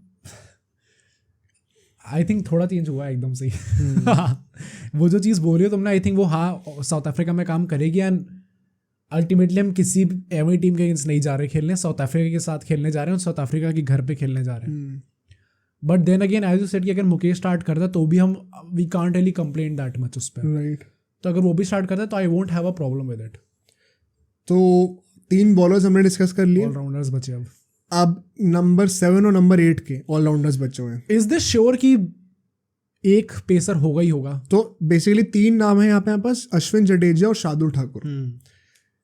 अब यहाँ पे क्वेश्चन यही आता है जो कि हमने WTC फाइनल के टाइम पे भी लिया था, कि अगर आपको जडेजा को नहीं हटाना है, would you still not have Ashwin over Shardul Thakur? पहली बात तो ये आर्गुमेंट ही बहुत फ्लॉड है, मैं इसके ऊपर भी आऊँगा क्यों है, तुम समझ गए होगे शायद। बट अगर हम हाइपोथेटिकली उस डिस्कशन पे फिर से घुसे with a lot of anger, कि अगर जडेजा को नंबर 7 पे पक्का रखना ही रखना है, तो क्या नंबर 8 पे हम एक फास्ट बॉलर, क्योंकि साउथ अफ्रीका की कंडीशंस हैं, उस टाइम पे इंग्लैंड में मैच था जो पेस फ्रेंडली कंडीशंस होती हैं यूजुअली, अगर ऑस्ट्रेलिया में होता तो फिर ये बात कही जाती, न्यूजीलैंड में होता तो फिर ये बात कही जाती, कि क्योंकि ऐसी कंट्रीज में जहाँ की फास्ट बॉलर्स को फ़ायदा मिलता है, क्या सिर्फ इस बेसिस पे हम लोग को शार्दुल ठाकुर को खिलाना चाहिए? क्योंकि Ashwin on a fast bowling wicket as well is a better bowler than Shardul Thakur, and batting में तो आई थिंक ऑन पार ही है, या फिर इवन बेटर है। So just on the basis of that, अगर हम लोग 1 सेकेंड के लिए 2 स्पिनर्स की हाइपोथेटिकल सिचुएशन को एंटरटेन करें, don't you think it makes more sense? I think either way मुझे लगता है कि अल्टीमेटली 2 स्पिनर स्टार्ट कराने चाहिए, क्योंकि ये दोनों इररिप्लेसेबल है। जडेजा का आई थिंक वो स्टार्ट करेगा ही करेगा, चाहे अश्विन बैठ जाए, पर जडेजा स्टार्ट करेगा ही करेगा, ये गेम आएंगे इसके ऊपर भाई। But second I think Ashwin को स्टार्ट कराया जा सकता है, जस्ट मतलब एक ही स्टेटमेंट देने का इस पे है लॉजिक, वो वही है जो सुनील गावस्कर ने कहा था, आप कहीं भी खेलने जाओ, अब अपने नंबर 1 बॉलर को तो नहीं बैठाना चाहोगे, चाहे वो स्पिनर हो चाहे वो पेसर हो। तो वो तो तुमने अभी खुद ही अपने को कॉन्ट्रडिक्ट कर दिया ना। क्यों? जडेजा तो स्टार्ट करेगा ही करेगा, बात है शार्दुल। मैं तो कह रहा हूँ दो करा सकते हैं, नहीं मैं तो कह रहा हूँ इंडियन टीम की तरफ से होगा वो। तो अब आते हैं हम जहाँ पे हम गुस्सा होने वाले हैं, राइट, विच इज कि भाई ऐसे रूमर्स आ रहे हैं कि जडेजा फिर से स्टार्ट करेगा ही करेगा, एंड अश्विन शायद बेंच होने वाला है, क्योंकि शार्दुल को स्टार्ट कराना है, क्योंकि एक फास्ट बॉलिंग ऑलराउंडर है और साउथ अफ्रीका में मैच है, तो ऑब्वियसली मतलब where should be start this, क्योंकि हमने WTC के टाइम पे बहुत वेंट किया था इस चीज़ के ऊपर। जिनको लग रहा है कि मैं अश्विन का थोड़ा बाय सकता हूँ, मैं भाई अभी हम लोग को कुछ कमेंट्स आए थे जडेजा के ऊपर कि थोड़ा बायस वहाँ पे दिख रहा है कि जडेजा क्यों रखना है ODI T20 वर्ल्ड कप में, परफॉर्म भी नहीं करता सेमीज और फाइनल्स में। तो we are big fans of Jadeja, ठीक है, बट ब्रो सॉरी, यहाँ पे तो जो डिजर्व करता है उसको सपोर्ट करना पड़ेगा। ओके, एज गावस्कर सेड और says, as Harsha Bhogle says, as every legend says, अगर विराट कोहली वर्ल्ड का बेस्ट बैट्समैन है, उसने इंग्लैंड में उसका 2014 में हॉरेंडस रिकॉर्ड था, हॉरेंडस। क्या एक बार को भी किसी ने सोचा कि नहीं यार क्योंकि इसका रिकॉर्ड अच्छा नहीं रहा था तो 2018 में जब टूर हुआ दोबारा तो इसे स्टार्ट नहीं कराना चाहिए? राइट। किसी ने एक बार भी क्वेश्चन करा? क्या अभी हम लोग इंग्लैंड में जाएंगे तो क्या दोबारा कोई क्वेश्चन करेगा? नहीं करेगा ना। क्यों नहीं करेगा भाई? राइट। क्योंकि वो बैट्समैन है। ये मैं एक बहुत सैड और हार्ड फैक्ट रियलिटी बता रहा हूँ क्रिकेट की। बैट्समैन सुपरस्टार होते हैं, बॉलर्स नहीं होते उतने। फुटबॉल में फॉरवर्ड सुपरस्टार होते हैं, डिफेंडर्स नहीं होते उतने। इसके पीछे का भी एक लॉजिक है, वो कभी और डिस्कस करेंगे। I have an explanation for this by the way. But Virat Kohli के लिए अगर कोई क्वेश्चन नहीं कर सकता ये, या फिर किसी भी बैट्समैन को, कोई और बैट्समैन भी होता, किसी का भी नाम ले लो, तो भाई तुम कौन होते हो best bowler in the world को, जो कि पिछले 5-6 साल से best bowler in the world है बाय द वे। करेंटली भी नंबर 1 रैंक टेस्ट बॉलर है वो वर्ल्ड में, और नंबर 2 शायद रैंक टेस्ट ऑलराउंडर है। राइट। किसी की मजाल भी कैसे हो सकती है कि उसको तुम बेंच कर रहे हो? हमने सेम गलती WTC फाइनल में करी थी, हमें क्लियरली वो गलती दिख गई थी, हम फिर से वहीं पे वही गलती करने वाले। अच्छा, ऑल तो नेचुरली एक क्वेश्चन आएगा कि जो चीज बोली वो सही तो है एकदम, कि ऑलराउंडर में सेकंड पे है, बॉलर फर्स्ट पे है। एंड मैं एक चीज और ऐड कर दूं, जो बॉलर्स हमने डिस्कस करे 3 पेसर्स, उनसे पहले भी नाम अश्विन का आना चाहिए शीट पे, चाहे साउथ अफ्रीका में मैच हो, चाहे इंडिया में मैच हो, राइट, चाहे वो डस्टी पिच पे मैच हो, चाहे वो ग्रीन पिच पे मैच हो, बेस्ट बॉलर सबसे पहले शीट पे आएगा। जो 3 नाम सबसे पहले होंगे, एक कैप्टन का विच इज रोहित शर्मा, एक best batsman which is Virat Kohli, एक best bowler which is Ashwin.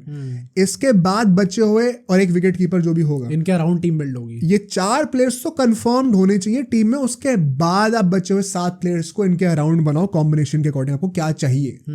यहाँ पे इंडिया का अप्रोच क्या रहता है, भाई बैट्समैन तो हमने ले ही रखे हैं सारे, बॉलर तो फास्ट बॉलर खिलाने ही खिलाने हैं, शार्दुल को खिलाना है क्योंकि बाहर खेल रहे हैं, बचा एक, अब अश्विन खेलेगा, Jadeja. It is also very unfair to Jadeja also, he is also legend भाई। अगर उसको भी बाहर बैठना पड़ता है because of Shardul Thakur, with all respect, हमने शार्दुल को बहुत सपोर्ट किया था वर्ल्ड कप में at number 8 over guys like Shami, and I still stand by it. But हम हिपोक्रेट नहीं है, जहां पे गलती दिखेगी वहां पे पॉइंट आउट करना पड़ेगा, चाहे वो उसी प्लेयर के ऊपर ही हो। He does not deserve to start over any of either of them, Jadeja. And what I was saying कि naturally हर फैन के दिमाग में क्वेश्चन आएगा ही आएगा, and you can tell me कि इसका possible explanation क्या हो सकता है। As you said कि हर जगह if Ashwin is that good, if नहीं मतलब सबको पता ही है, मैं बस बोल रहा था, कोई गुस्सा हो तो जाना भाई।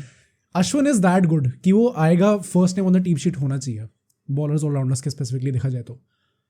क्यों इंडिया बार बार ये चीज़ करती है? क्योंकि आई डोंट थिंक कि ऐसा कुछ पर्सनल बायस हुआ किसी के दिमाग में, किसी कैप्टन के दिमाग में, या फिर किसी कोच के दिमाग में कि नहीं हमें अश्विन नहीं खिलाना, ये लड़का पसंद नहीं है मुझे। वाई इज इट कि हमेशा जडेजा को प्रेफरेंस दी जाती है, अगर ऑलराउंडर में भी अश्विन इज सेकंड फर्स्ट में कितना ही डिफरेंस होता है भाई? आई थिंक 2 रीजन है। पहला रीजन फैक्ट है और दूसरा रीजन एक परसेप्शन है। जो फैक्ट है वो ये है कि जडेजा बेटर फील्डर है। मतलब क्या इतना मैटर करेगा ये चीज? करता तो है भाई, फील्डिंग मैटर तो करती है। सेकंड रीजन जो कि एक परसेप्शन है, विच इज कि जडेजा की batting as an allrounder is a bit better in test matches than Ashwin lately. Okay, it is, I don't think it is the right perception by the way. I think they are both equals, and bowling में तो अश्विन के आसपास भी नहीं Jadeja, quite frankly. मान लो Jadeja batting में 20 है और अश्विन 19 है, तो बॉलिंग में जडेजा 23 और जडेजा 20 है। अच्छा, मतलब 3 का फर्क तो है ही कम से कम, मैं वैसे कह रहा हूँ। तो नेट इफेक्ट +2 का अश्विन के पास ही आ रहा है। तो तुम किसी भी एंगल से ले लो, अश्विन का तो स्टार्ट करना बनता ही बनता है। But sad reality once again is, I will not be surprise अगर वो फिर से बेंच होता है तो। इट इज जेन्युइनली अनफेयर भाई ऑन दैट गाय, एंड इसकी लेगेसी हर्ट हो रही है। प्लस उसके दिमाग में ये हो ना कि भाई what else do I have to do. एक ही फॉर्मेट में खेलता हूँ, वहाँ का राजा मैं बना हुआ हूँ, उसके बाद भी अगर मैं उस फॉर्मेट में स्टार्ट नहीं कर पा रहा, then what is the meaning of me trying so hard year after year? क्या सेंस बना उसका? WTC फाइनल में अल्टीमेटली बेंच हो गया।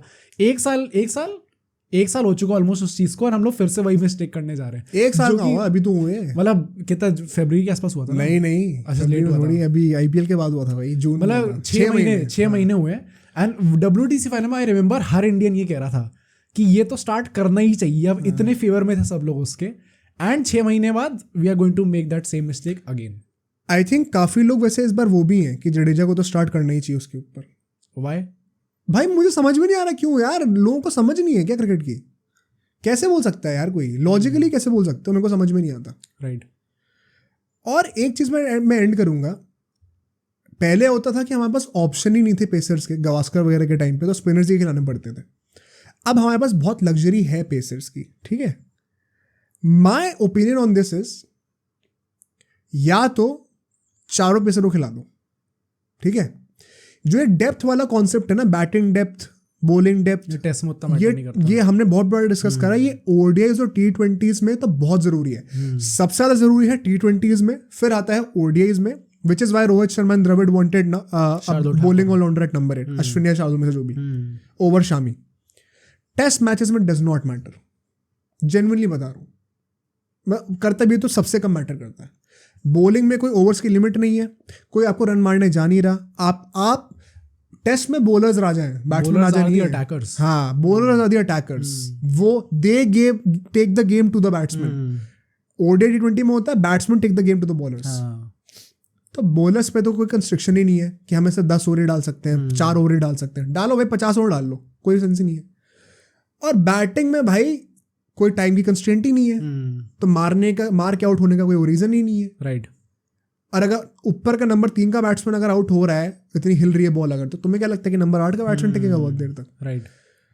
तो अगर तो ऐसा है कि अश्विन को इसलिए नहीं खिलाना क्योंकि एक फास्ट बॉलिंग ऑप्शन चाहिए, तो भाई शार्दुल भी नहीं खेलना चाहिए कायदे से। तो मुकेश, कृष्णा, बुमराह, सिराज चारों खिला दो। फिर वो ऑलराउंडर वाला ड्रामा मत करो, ऑलराउंडर नंबर 7 पे बैटिंग खत्म, वो ड्रामा हटा दो। एग्जैक्टली। अगर फास्ट बॉलर ही खिलाना है तो क्या अश्विन मुकेश के ऊपर खेलना डिजर्व नहीं करता, कृष्णा के ऊपर डिजर्व नहीं करता? ऑफ कोर्स करता है भाई। Once again best bowler on the team, सबसे ज्यादा डिजर्व करता है।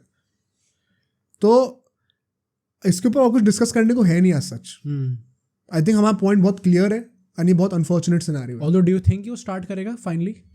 भाई I hope, I still have 10% hope okay कि शायद कर ले, right. But everything is pointing towards Jadeja once again. मतलब आई विल बी सरप्राइज अगर अश्विन स्टार्ट करता है, बट आई होप कि यार ये लोग सीखें अपनी गलती से यार। It should not be a surprise क्या कि वो स्टार्ट करे, but it will be a surprise. हाँ, मतलब करता तो होगा, राइट। मतलब इट इज लाइक सेइंग कि कोहली को बैठा दो, केएस भरत को स्टार्ट करा रहे हैं कि भाई कोहली का पता नहीं यार कैसा रिकॉर्ड है, तो सोचा बैठा ही देते हैं, राइट। तो इंडिया में तो बहुत रन मारता है, बाहर का पता नहीं। वर्ल्ड कप में रन मारे हैं तो 700 रन जो मारे हैं वो इंडिया में ही तो मारे हैं, बाहर थोड़ी मारे हैं। ऐसे कोई बोलेगा तुम क्या करोगे, सोचो ना, बेवकूफ है ये। Same thing applies for Ashwin, and वो तो विराट कोहली ने ओडीआई में करा था, अश्विन तो टेस्ट में करता ही है भाई, उसी का वही तो फॉर्मेट है। तो very unfair once again. And अगर वो नहीं खेलता है इस सीरीज में एक भी टेस्ट मैच, क्योंकि 2 ही टेस्ट मैच होने वाले हैं, one of the most unfortunate things to happen to Indian cricket once again भाई। बट इन सेइंग दैट, जो भी खेले आई होप कि हम जीतते हैं। हाँ, राइट। ऐसा नहीं है कि भाई अब जडेजा खेले तो गंदा खेले ताकि पॉइंट प्रूव हो जाए कि अश्विन को खिलाना चाहिए था। वो इनसिक्योरिटी से किसी भी फैन बेस को अप्रोच नहीं करना चाहिए। You should have complete faith in your idol कि अगर वो खेलता तो शायद और भी बेटर कर देता। मेन एम वो होना चाहिए ना कि इंडिया जीता, पर हाँ, ये भी अच्छा कर रहा तो अच्छी बात है, क्योंकि हमारी कंट्री का फायदा हो रहा है, राइट। सो लेट्स होप कि भाई अगर जीत जाए तो क्या ये बात है। Do you think we can win the series? Personally I don't think कि मेरे को विनिंग वाली वो आ रही है फीलिंग। आई थिंक ड्रॉ हो सकता है, but I don't have that feeling कि हम लोग जीत जाएंगे। एक तो पहली बात तो कोई भी मैच ड्रॉ नहीं होगा, सीरीज ड्रॉ हो सकती है, कोई भी मैच नहीं, series he, I am saying कि सीरीज ही ड्रॉ होगी, राइट। मतलब वो दोनों मैच में रिजल्ट तो आएगा ही आएगा, राइट। लेट्स सी भाई, अगर 1-1 ड्रॉ भी होता है, I will be very happy, take it, right, for sure I will take it. But on that hopeful note, once again ending the podcast. Like कर दीजिए इस पॉडकास्ट को, सब्सक्राइब कर दीजिए चैनल को। We release videos every Monday, Wednesday, Friday at 9 PM sharp. तो अगली जो आपको वीडियो देखनी चाहिए ज़रूर, वो मोहित दिखा देगा, वो आपको यहाँ दिख जाएगी, तो इसको भी आप ज़रूर देखिएगा और कमेंट्स में बताइएगा कि आपको वीडियो कैसी लगी।